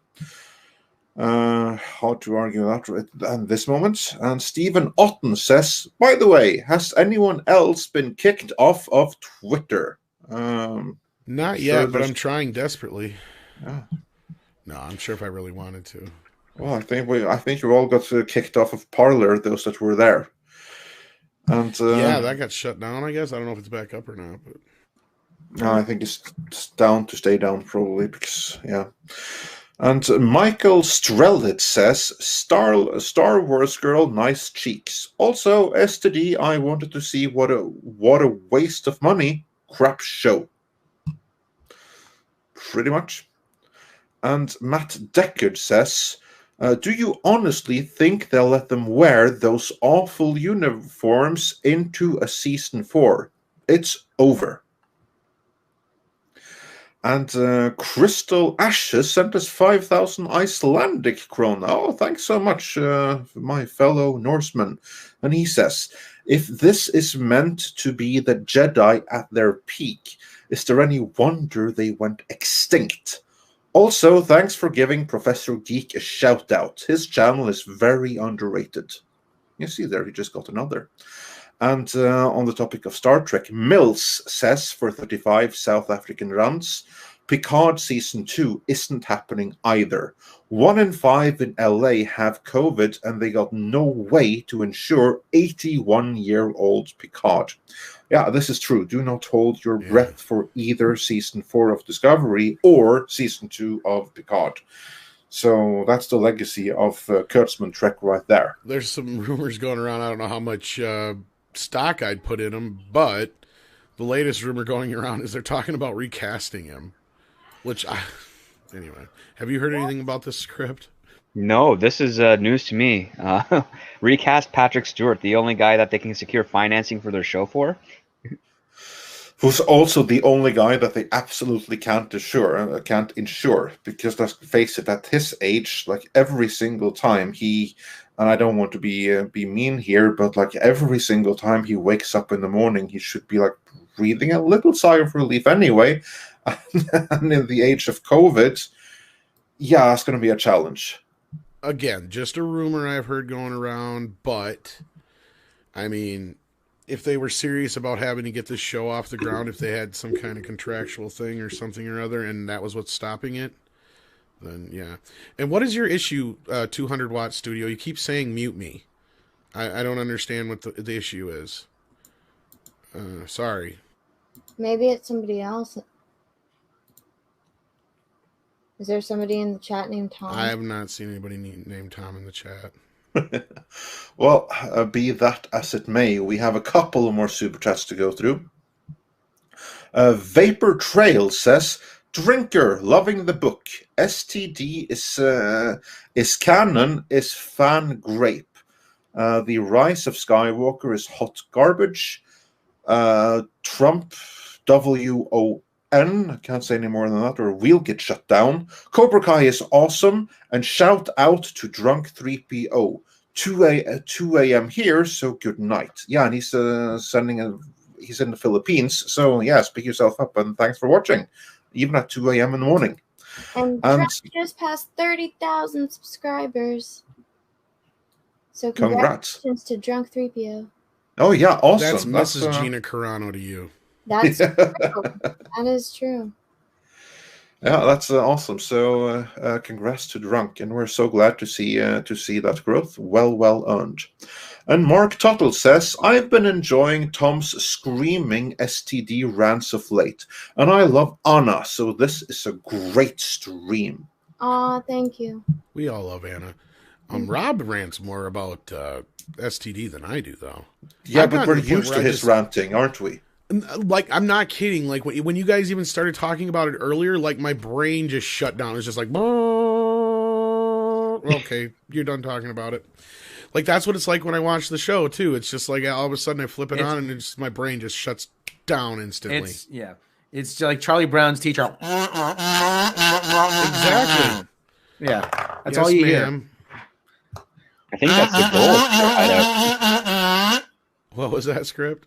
I think that Secret Hideout's goal is just to make your brain shut down when you watch it. So that way they hope that you can't criticize it. But well, we talk about this on Meet all the time, and Mecca was actually the first one to point this out. They give you a visual cue or a flash or an explosion to tell you when it's time to look up from your phone. Pretty much. And Anna actually has to check out here, so we want to thank her for joining us, and hopefully you'll be joining us on Wednesday as well.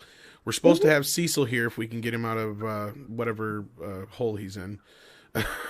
Oh, it's January, isn't it? We'll have to see if his AA sponsor lets us. Well, that's the problem. It's January, which means Cecil is completely useless because he's sober. I'm not even kidding. It's going to be such a drag, but probably something crazy will happen, and we'll have news that'll drain out his dreariness. But thanks for the invite, guys. I'll see you on Wednesday. You know you're always welcome, Anna, and we'll see you Wednesday. Thank you so much for hopping in here, and thank you so much for bringing that tweet to my attention. Oh, the hell has just begun, Tom. But good night, guys. Take care. Thank you. Good night, Anna. Yeah. Good times. Well, we have a few more super chats to get through. Mexican Iron Man, our good friend, who we are so delighted to see back again, says, for $20, thank you so much. Hail this amazing show with some of the finest minds in our fandom. Thank you all for a great show. You must have meant to send that to another super chat, to another show, I think. And Stephen Otten says, the burn? Oh, that was my fault. Forgive me.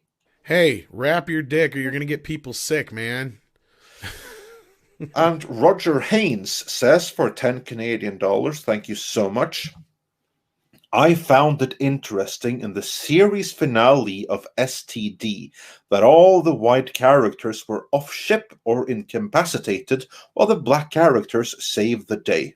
Yeah, there you go.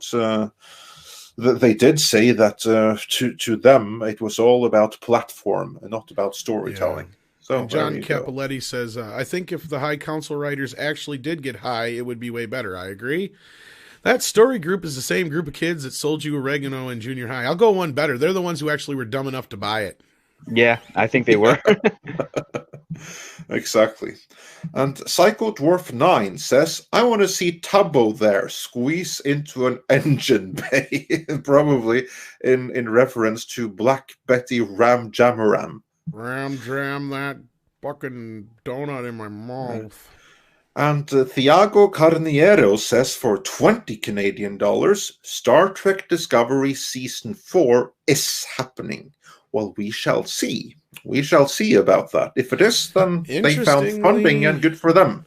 Yeah, because Az did a video. I tried to help him a little bit on it. But what's we've been hearing is like the whole thing is that Ottman guy's actually running STD. Michelle Paradise wasn't. We heard they showed up for season 4 shooting and they got ready and nothing was shot. And everybody was sent home. It was on IATSE and then it disappeared. Strange New Worlds is still there, but that's about a month away from shooting, I think, right, Script? It's about a month. It shoots goes. Next month, and on top of that, IATSE still has the posts of whatever productions have now wrapped are in post-production, and so there's not even an inkling of Star Trek Discovery on there for that, which is also kind of weird because IATSE tried to keep their stuff listed up until, I guess, a few months before the debut of the actual project. So yeah, basically, every minute that goes by that they haven't started filming yet is another minute or more later than the show's going to be a reality. And the farther you get past it a year out, the less likely it is that it's happening. And again, I would also like to say that they promoted both season 3 of, season 2 of Discovery and Star Trek Beyond by announcing things that never happened. So I would not put much money on Star Trek season 4 or Discovery season 4 actually happening. Still might if they get the money for it, but they have to get the money for it first. Yeah. And CBS sure ain't picking up that tab because they don't have the money to waste on that. It's one thing if Netflix pays for it, but if Netflix aren't paying, and from what we're hearing, they're not, it's going to be a challenge. And in case for those who are wondering what IATSE is, it's a website that has all the listings of the Canadian productions, right, Script? Yeah, it's one of the unions for crew, and they're all over Canada. They also have U.S. contracts as well. I think there's a different name for it, but IATSE I deal with a lot. Yeah. So there you go. And then we have one from Blue North Bear that either Tom or Rob will have to do. So I'm gonna send that in the private chat, and then Tom or Rob, whoever feels the call, feel free to go to for pick it, that Rob. one. What am I responding to here? What's going Private on? chat. Private chat. Okay, I'm looking at it. $5. The U.S. father sings Black Betty Black Betty Ram Jamran. Ooh, Black Betty Ram Jamran. Oh, come on, Rob. Go for it, Rob. Ooh, Black Betty Ram Jamran. You've never heard Black Betty? No. Tom, seriously? you go for it. You haven't heard Black Betty? I'm taking your fucking music card away. What? Black Betty, ram a jam. Whoa, Black Betty, ram a for jam, God's ram, sake. Black Betty. Yeah. I'm You never thinking heard like- Black Betty? Jesus Christ. I'm thinking man. like, ooh, that smell. Wait, what the hell are you smoking? I don't know. And why aren't you sharing it with everybody? For fuck's sake, man. This is the guy when I can't think of a song. Oh, man, you know what I'm smoking? Come on, man. This is the guy when I can't think of like the most fucking just rarest song. I'm like, who sings this song? This is the guy I go to. He just embarrassed the piss out of me in front of over 2,000 fucking people. Won't be the last time. It won't be the last time. You're right. And I don't know if you're busy real quick, Script, if you want to check. Mills is saying that Strange New Worlds has disappeared from IATSE. No, it's still there. There's He just says no it's still there. It All right. has no Star Trek in front of it, so you have to scroll down a little further. Yeah, see. It's just Strange New Worlds. They've disavowed the Star Trek. Disavowed the Star Trek. Well, there Yeah, may be like it's some still got reason Frank for that. Syracuse I and wonder. John Weber and Akiva Goldsman still as producers and directors, so they're still there. Curious. February 18th is the So, production yeah. date. Let's not get too hopeful just yet. So Strange New Worlds, that's probably happening. Well, here's the thing with Strange New Worlds that I keep reminding everybody, including people like Doomcock and stuff. It's pretty much a pre-packaged show. Like, they have everything ready to go for it. They ain't got to spend any real startup cash for it, unlike Discovery and Picard. Like, everything's kind of built already. They've got all this, the costumes. They pretty much are pre-casted. They already got the cast pretty much together. So really the only thing that needs to be done is to just put it all together. And from what we've heard from and put together from a few different places is that this was Akiva Goldsman's baby. And we heard he even did it without Kurtzman knowing about it, or at least not without his blessing. And again, like we noticed, Kurtzman's name is nowhere near it. I think it's odd all of a sudden, because wasn't Star Trek attached to it before in the name Script? I can't remember. I'm going to have to go check my screenshots. But if they took Star Trek's name off it, I wonder if that's a technicality. But yeah, because that was the whole thing with Enterprise. Because I remember when they released Enterprise, everybody's like, "Why ain't it Star Trek Enterprise?" And everybody's like, "No, this is just Enterprise because we're trying to distance it from this, that, and blah blah blah." And then they put the Star Trek name back on it. What, season 2 or 3 or some shit? Season 3. I think it was season 3. Yeah, season 3. It was season 3. And I don't think that's the same thing here. I'm wondering if this is some kind of other deal. I don't know. There's a lot of weird shit going on behind the scenes. That's all I know. And again, nobody's saying Kurtzman is gone. We've just heard that his role has been reduced. Reduced. Thank you. This is why script doctor's here. And so like with a lot of the shifting of power that we're hearing, it sure does sound like he's like not doing much of anything. And we heard another version of it. And I don't think it was you that brought this version to a script, but I think you were there when it was told to us. So I'm not going to say who said it, if I remember right. But basically that Kurtzman is overworked, so he needs help. And that's why John Ottman was brought on and stuff like that. Yeah, I remember hearing that too. Mm-hmm. He's so busy. He's so busy with all of his shows that are terrible. Yeah. Judging by his output, the guy hasn't worked a hard day in his life. Well, I just watched the Clarice trailer earlier when you guys were talking, and that's the word I was trying to say, Ensign Red Shirt Ricky, but my mouth don't work half the time. Minutized. Yes, that's what I was trying to say. But yeah, and I watched the trailer. It looks like a whole lot of who gives a fuck, and a lot of reminding you that, hey, Silence of the Lambs, remember that? Clarice, remember that? Oh, don't think about Hannibal Lecter though. That's what it reminds me of in the trailer. There's like a bunch of flashbacky shit to Silence of the Lambs and Buffalo Bill. Other than that, the chick playing Clarice has zero screen presence. Here's the thing: you're gonna redo something, remake something. You have got to get an actor or an actress who's going to not only live up to the original, but in some ways do it their own or beyond. Like, there's a reason why people enjoyed True Grit. Why? Because Jeff Bridges brought something absolutely different to the table than John Wayne did. And, you know, all the other differences aside in the film, you know, John Wayne is a fucking icon. And, to sit there and think, oh, somebody could actually do that and pull it off, well, Jeff Bridges did it. And how did he do it? By not being John Wayne. Yep. By doing his own version of it. And Jeff Bridges, though, is a huge actor. He has a presence. I don't know who this chick legacy is. I don't give a shit. You're gonna do a Clarice show. You got to bring somebody in who's gonna get my attention, because Jodie Foster is somebody who can get your fucking attention. You know what I mean? Like, to be fair to the actress, I have read that script. She's not working with anything that she can really. No, but I don't do. Like, I watched the trailer. Like, she doesn't stand out to me at all. She seems like generic stand-in. Fucking Kathleen Kennedy wannabe stand-in, like we get everything lately.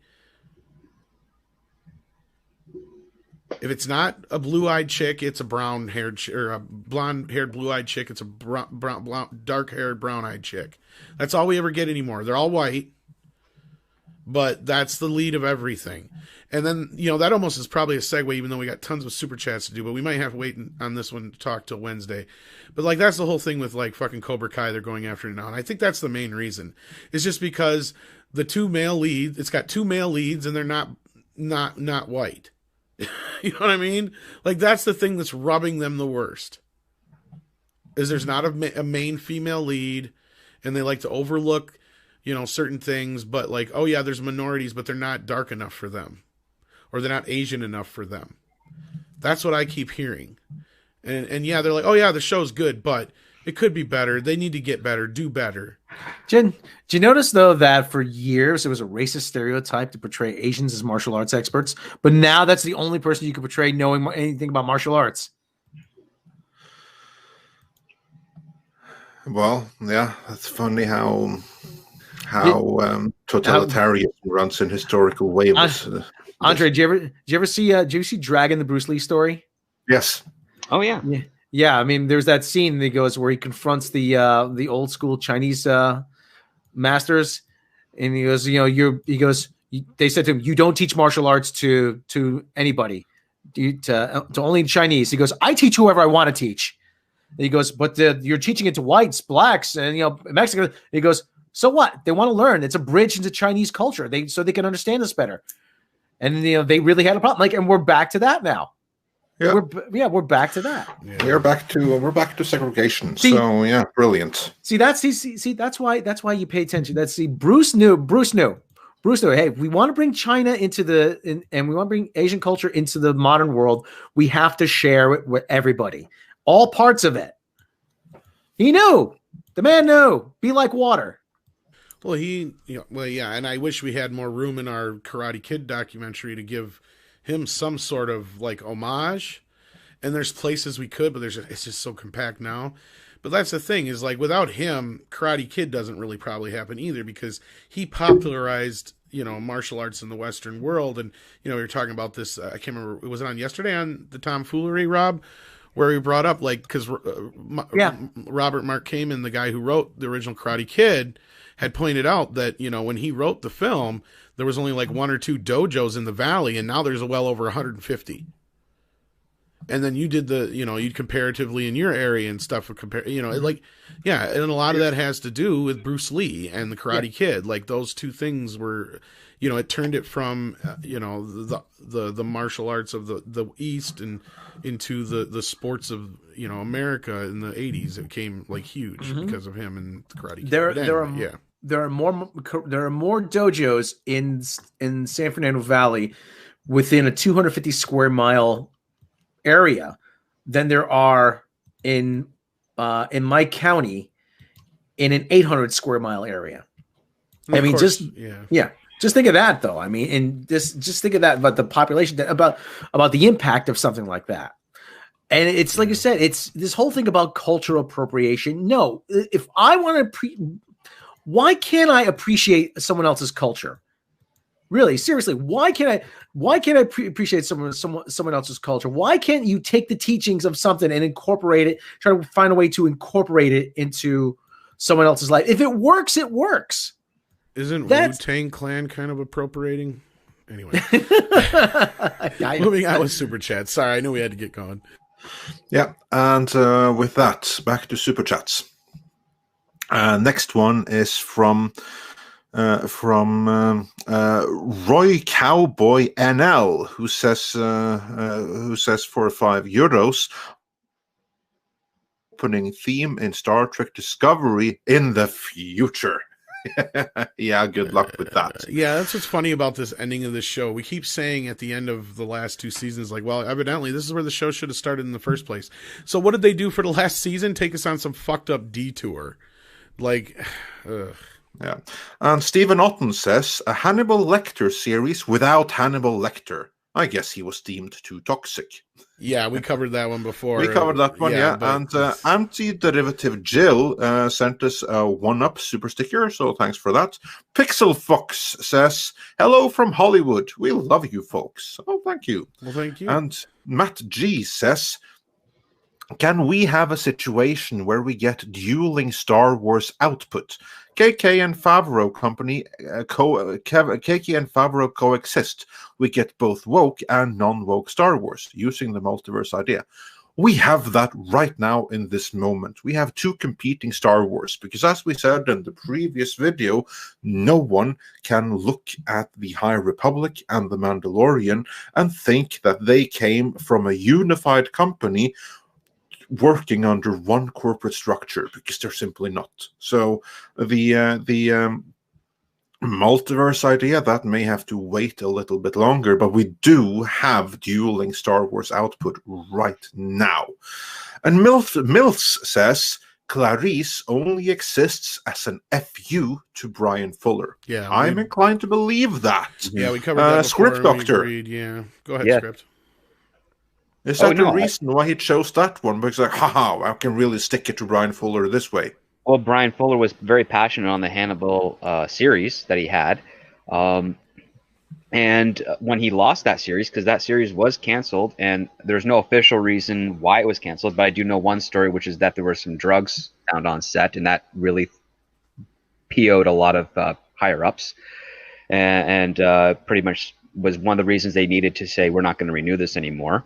And then there was rumors that Brian Fuller was looking to do a Clarice thing, a crossover that would also find a way to include Hannibal as well.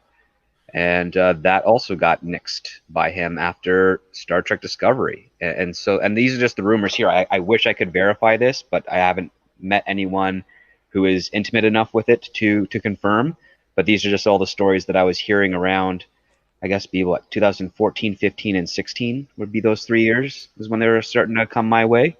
Well, that's pretty close to what we heard pretty much as far as Clarice goes, that he was in negotiations to work something out to get the rights to Hannibal and work it all together, or the other way around, work the rights to get Clarice, I should say, and mix it with Hannibal. But then as soon as Kurtzman got involved, those talks stopped.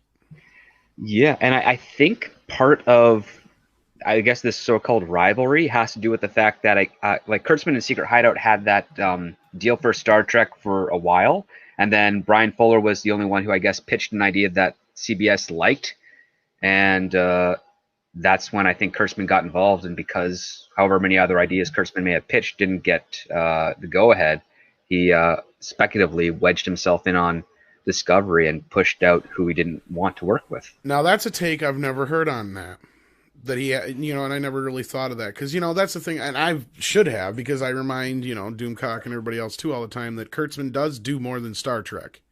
Mm-hmm. Like to if you look at it in a certain way, like I reminded him, the kind of deal he's got with Star Trek and what he's doing, it's almost like he's slumming it for Star Trek. It's while he does all this other shit. It's like he was doing Moonves a favor almost. But now that you bring it up in that respect, that could be true. And that would make total sense. See, and that's the one piece of the puzzle we can't get anybody to give us an answer on. We either got, I can't tell you, no comment, or I don't know. And that's what, when we ask, how did Brian get pushed out and Kurtzman get pushed in? And if he had a prior deal and they didn't take anything, and if he could have, there you go. There's his in right there, if that's the way it works. Well, yeah, because we all know that Secret Hideout was given the deal for Star Trek on television before even Brian Fuller pitched his show. Like those, we right, and that pretty much is what we have said from the start is probably the case. Yeah, is that it had to do with some kind of bad robot connection. Yeah, pretty much. Moving on from there, I'm sure we'll get back to that before long.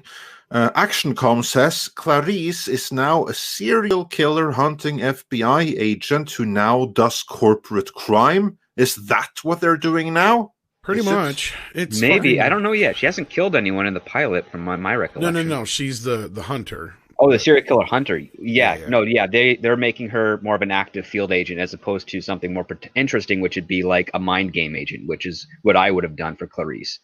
Is all profile, all cool deduction, mystery, that type of stuff. The things that made Silence of the Lambs awesome.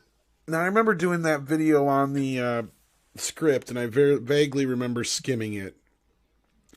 But judging from the trailer and what's going on, because this is a sequel to Silence of the Lambs. Yeah, it takes place a year after. All the stuff that we're seeing from Silence of the Lambs is all flashback shit. And that's all in the trailers.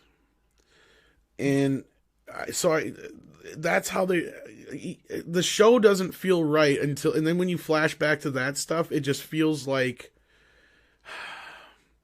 a cheap version of Dr. Sleep. Because I don't know if you guys have seen Dr. Sleep yet, but if you've seen The Shining and Dr. Sleep enough, even though they're both made by Warner Brothers, and even though Dr. Sleep is technically a sequel to The Shining, and it even has, Stephen King's seal of approval, I have a feeling they had to do some kind of 25% different thing on behalf of Kubrick, because there's things in that movie that are like 25% different, like with the Star Trek shit. And let me give you an example. The floor, the infamous floor is a little different. The trike is a different color. There's other little various things there that are different colors and things of that sort. So it's like, okay, it's similar, but it's not exactly the same. And that's where I get like with this whole thing with like this Clarice thing. It's like it looks like Silence of the Lambs, but it's not quite exactly the same. And if you guys, I don't know if you guys have watched the trailer. The daughter is an anorexic now. The heavy daughter that was kidnapped by Buffalo Bill, she's now an anorexic. That's more than 25% different. Right, and that's what I'm saying. Yeah, well, it's not just that. I'm just saying that's the whole thing. Option. Like, there's just some weird off thing about it, but it feels like it's still trying to be that thing. Is my long fucking spiel there? Sorry, Andre. Yeah, no, that's all right. And I got to say this because I was trying to get to Chuck Norris earlier, but I was trying to get through our stuff. He was one of the other things that brought in karate. Sorry, guys, I did not mean to leave him out of the conversation. Yes, Yeah. he popularized American karate as well. So there you go. Yeah. Sorry. And 200 Watt Studio says, heard from the Fava Beans guy. Problem solved. Fava That's Beans. how to include Hannibal Lecter. Just say you heard from the Fava Beans guy. Yep. Yeah. And Roy Cowboy NL even says Star Trek Discovery Season 5 with some jokey smileys. So yeah, that'll be the day. And Stephen Otten says, that's the plot. Script you drunk. We covered that one already.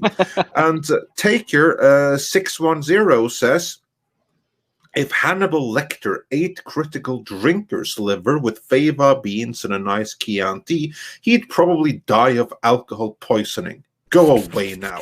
That's a good one. And Emperor Billy Ritchie says, Andre, for a second there, you sound like my farmut, which means my grandmother, more specifically, my father's mother. So, yeah, I feel sorry for your father's mother. That's all I can say about that. And back when we also covered that one. And Roy Cowboy NL also says, Star Trek Discovery Season 5, all but Carl is a great idea ever. And Diego Flores says, all I will say is thank the Lord my dad is no longer here to see this. Because if he saw that series and it's a train wreck, he would have a heart attack on the spot. Yeah, that's pretty sad indictment of Lord of the Rings, I guess, because that's what we seem to be talking about when this was sent. And Hurin the Steadfast says, hopefully it's set up that they can't mess around with the history and lore of Tolkien's universe. There are some restrictions to what they do, but they can do plenty damage within those restrictions. 200 Watt Studio also says, everybody knows Feige was banging Larson. I don't know about that, but who knows? And Bogue says, for 20 Mexican dollars, Henry Cavill wants to be in Warhammer 40k first. I'd see that. And Mills says, for 35 South African rands, next Bond movie should be license renewed. An older Bond coming out of retirement, with a book to fall back on for material. Well, they're pretty much playing off the whole old Bond in this one anyway, but yeah. Yeah. And Stephen Otten says, if Anna gets to have Henry Cavill in Star Wars, then I want Winona Ryder. Just saying. Fair enough. Yeah. And Bogue says, China already has its own Hollywood now. Rest in peace. And yeah, you're not wrong. And Mute Gamer says, I wouldn't mind seeing Henry Cavill play Dash Render in an adaptation of Shadows of the Empire. Ooh, that's a good choice for him, actually. And Jeffrey Turner says, this just in, Lucasfilm's games now trending. Dear God. Dear God. I looked twice and I didn't see it, so it might be just... Oh, now it is. Okay, I see it here. Now it finally is for me. What do they got here? New year, new look. Welcome to the new improved Twitter page. News. Oh, just because they upgraded their Twitter page, I guess. Whoop-de-doo. Big whoop. Teaser trailer for previously released games. That's, yeah, nothing new. Again, big whoop. Probably, of course, that's where you're going to have the good games. Any chance that they're going to have, like, the Star Wars games for Sega? Here's what's going on. They officially announced that all the games are now going to be under the Lucasfilm Games umbrella. So, are they going to make the Star Wars games based on the original trilogy for Super Nintendo available in new packagings? Maybe remaster them? No idea. Because if they don't, I don't care. You can just get one of those little mini ones and put it on there yourself. But anyway, let's see here. I just want to double check. You can go ahead and read some super chats. I'm going to double check the info. Yeah, and while you do that, the Legion of Reason says the High Republic is the unintended consequence of receiving participation awards as kids. while Robotic Gentleman sends us a $1 donation without any comments, so thanks so much. And Hurin the Steadfast has a question for you, Tom. What did you think of Ghosts of Mars? Not the best John Carpenter movie. It was like the last of his films that I've watched, if you don't count like him producing or whatever on the newest Halloween. Because I did not see his other movie he directed after that. But to me, that was kind of like the end of the road with him.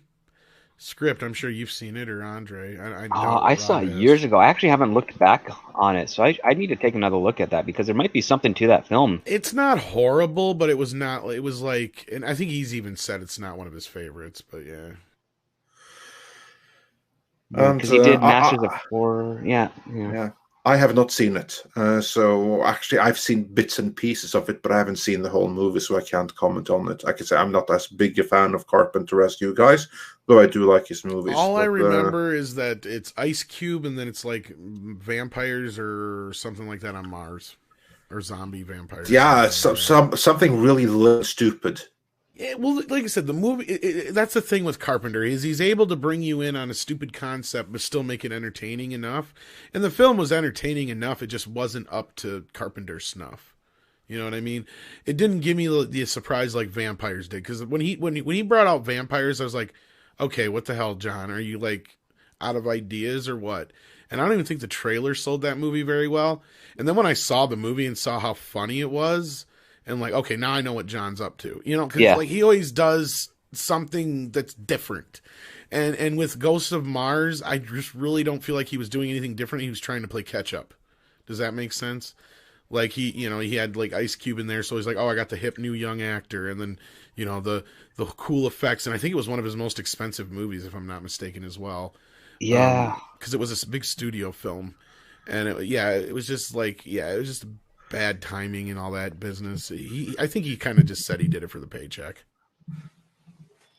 Well, that sounds about right, because that wasn't like his usual. Because I remember, like, I don't recall if I saw the whole movie or if I gave up a little bit into it because it was just too dumb. But it wasn't like his previous output. So that he did it for a paycheck does sound very plausible. Because, like, of all the Mars movies, you have some really good ones, but that was not among them. Yeah. That's I have to watch it again, like Script. It's been quite a few years. I don't even know if I have that on Blu-ray. I don't think I've ever upgraded it. But anyway. Oh, there you have something to do then. If I have moving on from that, Culture Casino sent us Unicorn Super Stickers. So thank you so much. And do check out this Tuesday stream that you're often frequently a part of, aren't you, Tom? Yeah, if I'm awake for it. Yeah.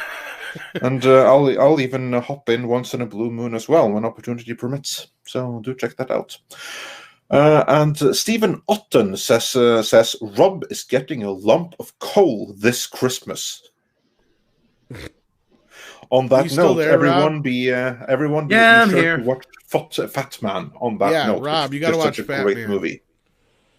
Fat Man? Watch Batman. Okay, Yeah. I'll watch. Yeah. I'm here for your head, Fat Man. I still gotta watch You the think Iron. you're the first? You ain't gonna be the last. I still You gotta think watch I the. got this job because I'm fat and jolly. I still gotta watch the Iron Sheik documentary.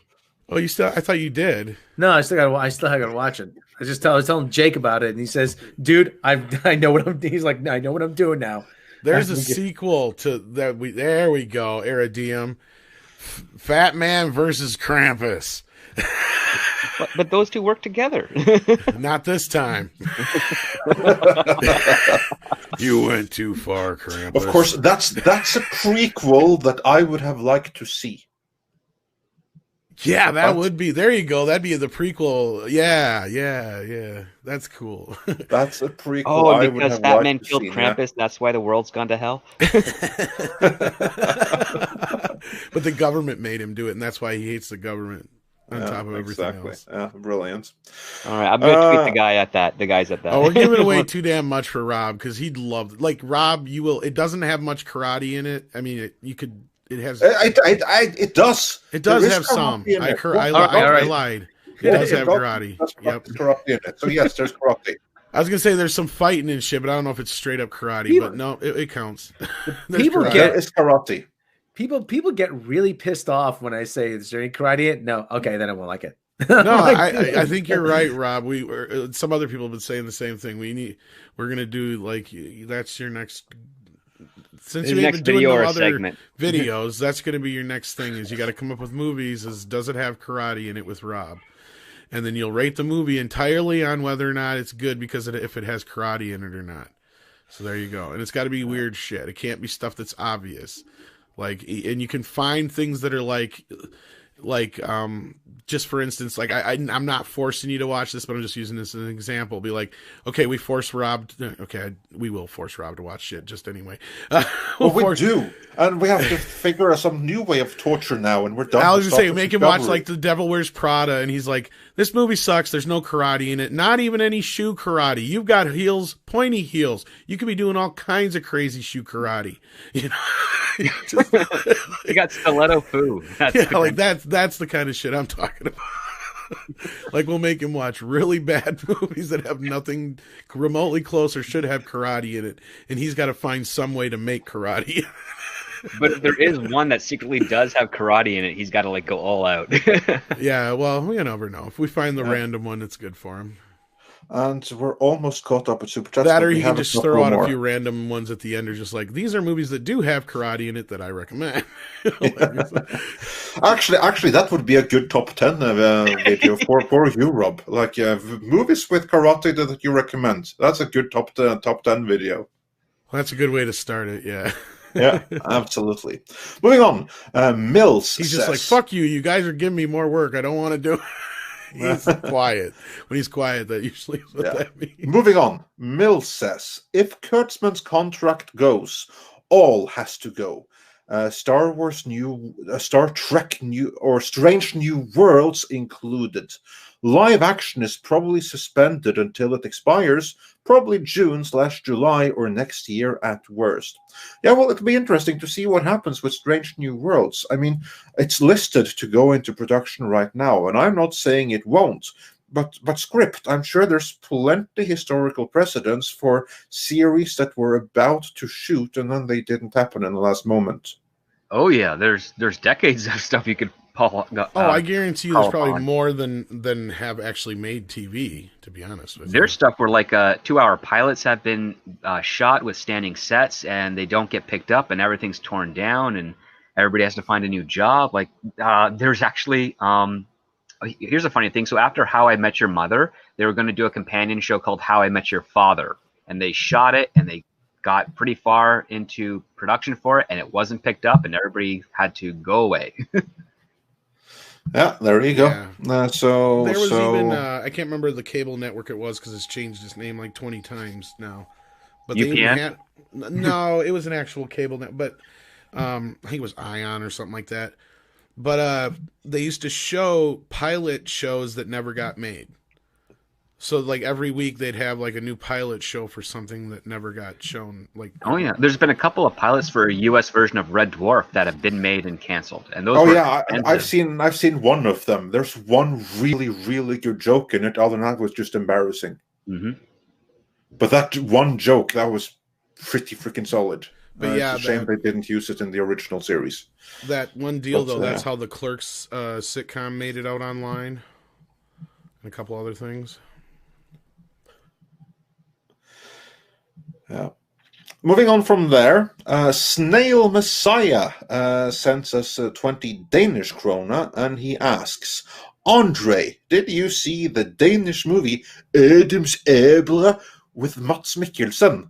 And the answer is that, no, I haven't seen that movie yet, but I've seen a couple of his Danish movies, and there's one in particular that everyone should check out because it's amazing. Men og høns, which means men and chicken. Everyone should seek that out. It's amazeballs. It's something that John Carpenter could have done. What was the name of that again? Men and Chicken. No, the other thing in the super chat. The Adams Æble. I thought you were having a fucking stroke. That's what Danish sounds like. It sounds like they're having strokes all the time. My apologies to any Danish people listening, but you have like this joke in Scandinavia. Like, for instance, if you are foreign and you want to learn Danish, you know how you do it? You learn fluent Norwegian, and then you get absolutely shit-faced drunk, and you put a potato in your mouth, and then you'll be speaking fluent Danish. What's wrong with your voice? So yeah, that's like a little fun we have with the Danes, both the Swedes and ourselves. And if the Danes couldn't have, they shouldn't have such a weird language. So, yeah. After watching Star Wars, I've come to one conclusion: all Danish people have had strokes, or just been really, really drunk. They don't necessarily need to have strokes. But yeah, no, Danes are awesome. But their language is funny. Yeah, but it's not funny. Do yourself a favor and like just look for just to go into YouTube and search up Danish language, and there you'll find a Norwegian skit about how the Danish language is collapsing. It's hilarious, and it has more views than there are people in Denmark. Yeah, but to do a Plinkett joke, you got to go to extreme. See. Yeah, but anyway, do check out Men and Chicken. Maybe that's a movie we could force Rob to watch. It does have kind of karate in it. Evidently, N0 Spawn must be. You offended him. We're sorry. Usually, I'm the offensive one, or Rob, but. So yeah, but when Rob does it, he just doesn't know any better. When I do it, it's just I'm trying to get canceled. Oh yeah, and on that note, before we move on, Willie Woodward wonders, I'm curious what Andre thinks about that Danish cartoon where the guy has a giant. I said member. That to Andre. I haven't seen what you sent. I'm not familiar with it. Oh, that fucker's on YouTube, by the way. But it could only come from Denmark. It's about it's a kid's cartoon about a guy with an extremely long appendage that can do things. It's John Dellerman. That's it, John Dellerman. So if you are from over there, what the fuck are you guys thinking about that? I gotta know. I really gotta know. Is that just someone's stupidity that they're pushing? No, that's like a. Really just don't care. That's probably I don't like. You know what? When I grew up, we had full frontal nudity. I get that, and it's not really a sexual thing because we watched the episode, but it's just.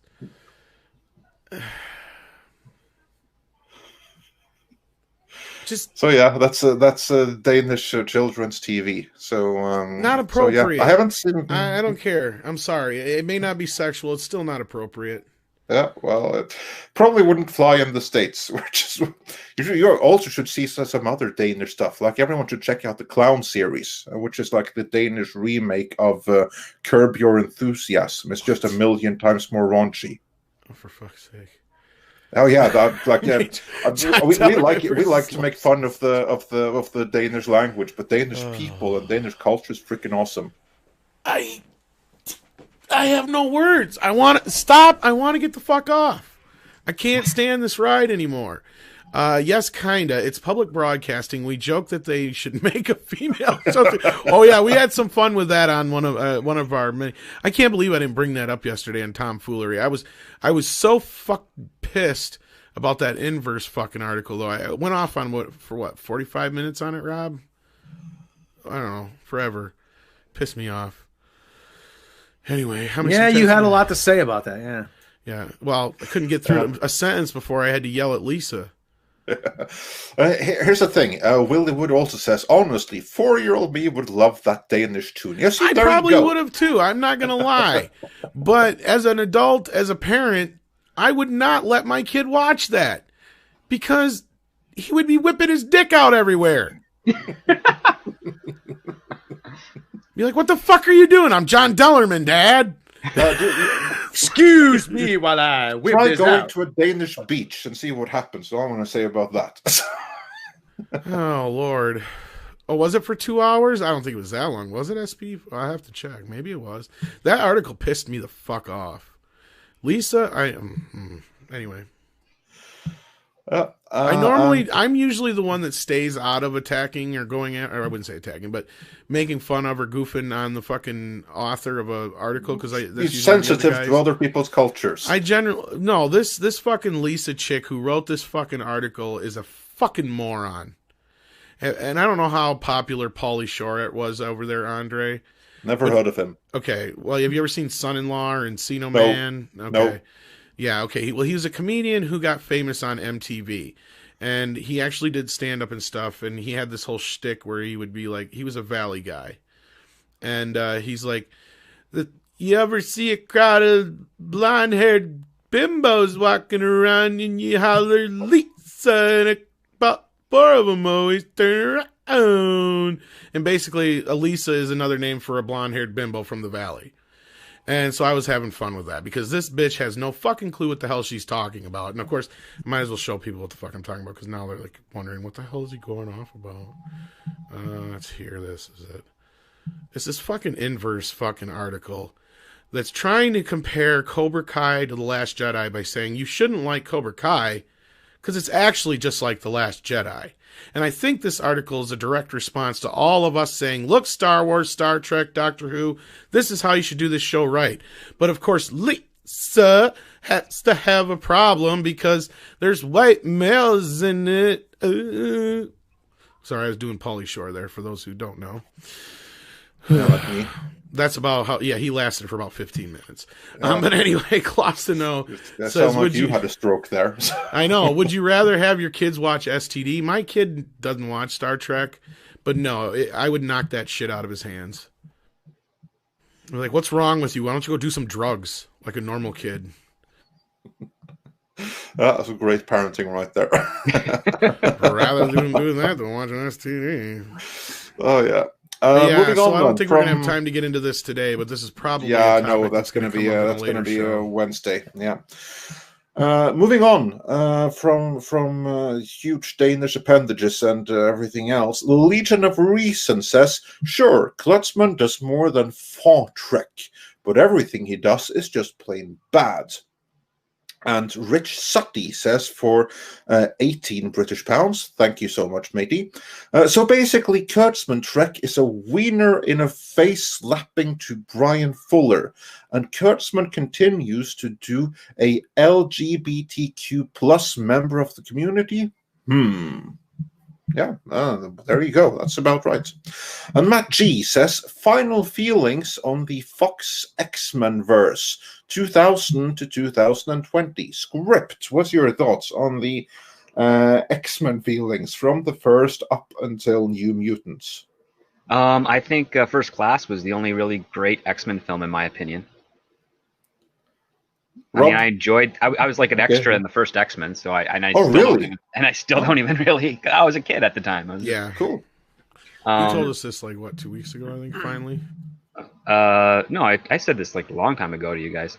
Did you? I don't know. It's Blur's Day, man. It's Blur's Day, pretty much. I mean, I thought X-Men 2 was okay, but X-Men First Class is the more interesting, fun X-Men film out of all of them for me.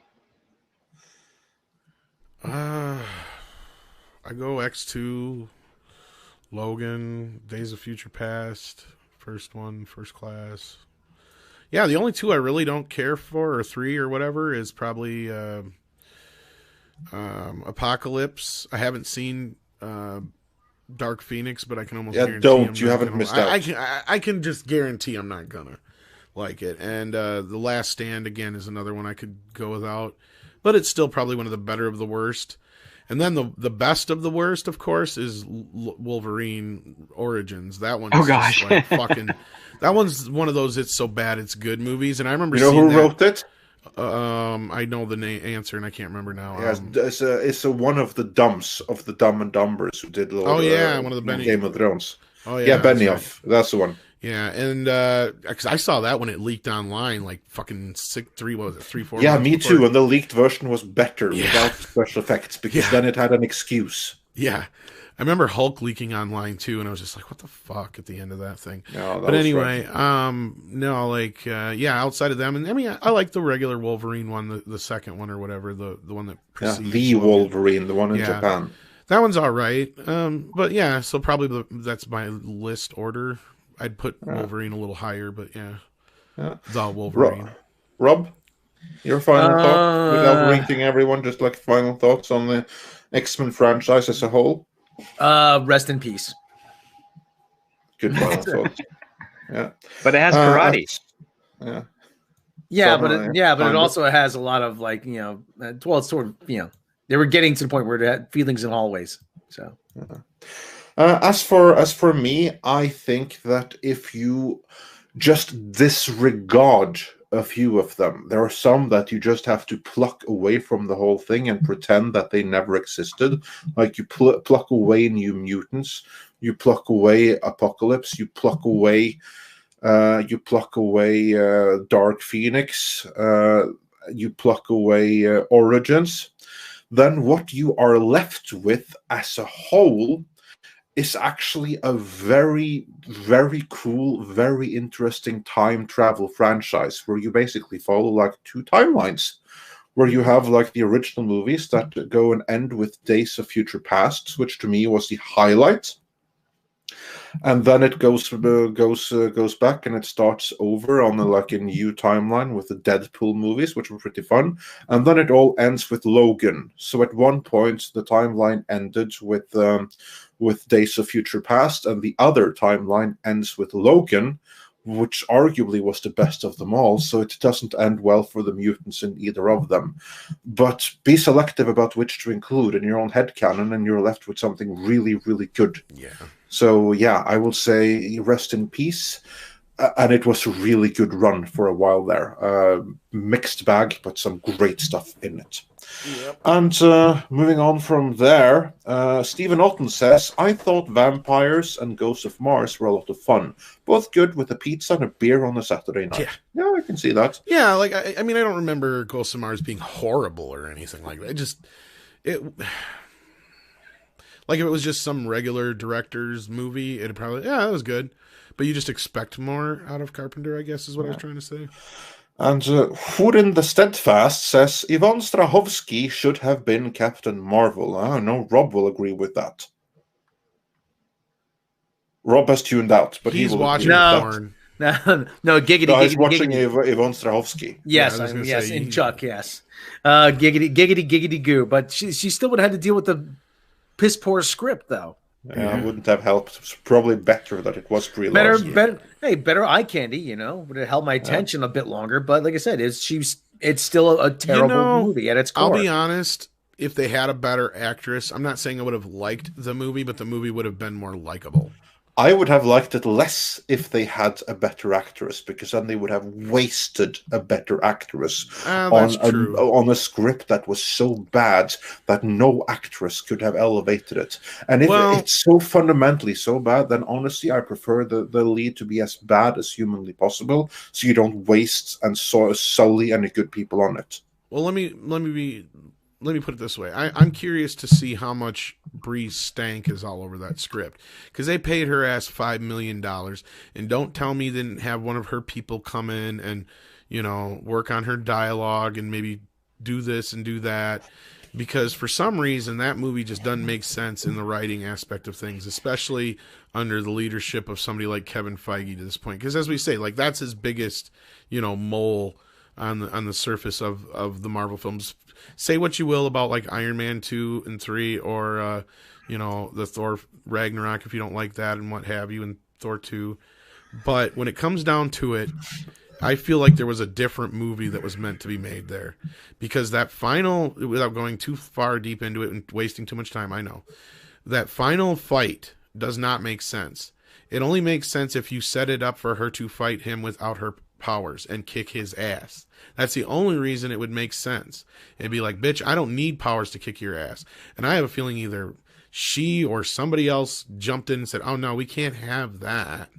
We need her to stand up and kick his ass. And I'm not saying that would have fixed the whole movie. There's, of course, other things that needed, like, they fucking screwed up you know, the whole thing with Samuel Jackson's character anyway. So yeah, you're right, but I still feel like maybe a better actress wouldn't have probably fucked it up so much. I don't know. For some reason, I have this gut feeling. Yeah. Well, I have to agree to disagree on that. Moving on. Mills says, my idea for a Trek series, 12 episodes, 3 pilots of 40-minute episodes or films that use the same cast and would act as pilots for a show to be picked up long term. Yeah, like a 3-part pilot? 3 pilots of, yeah, probably a 3-part pilot. Yeah, 12 episodes, 3 pilots. I'm guessing he means 3-part pilot. If not, feel free to clarify in the chat. And Stephen Otten says, Tom should do a whole stream as Mr. Plinkett. Well, I think real Mr. Plinkett might have a problem then. I was going to say, yeah. I would love to meet them guys, but not in court. And Cultured Casino says, now that Tom has ruined my video for Wednesday with his Lisa diatribe, it's back to the drawing board. Well, again, he didn't come back. I was like, why? How did I ruin? Unless he was going to use the same Pauly Shore thing. But it's like, if that's the case, then it's your fault you missed tomfoolery yesterday, Culture. You see almost every stream we see. You missed the one stream you should have saw. That's not my fault. Yeah. And Eric de Hoff sends a devil smiley super sticker. Yeah, speaking of that, that's another thing you can say about the Devil Wears Prada, Rob. It's like, you got the name Devil in the title. At no point does the devil show up. Somebody could have karate fought the devil. So first of all, that's false advertising. Yeah. I'm just helping. Shocking Machine wasn't a shock in the whole movie. Smokey the Bandit, where was Smokey Robinson, man?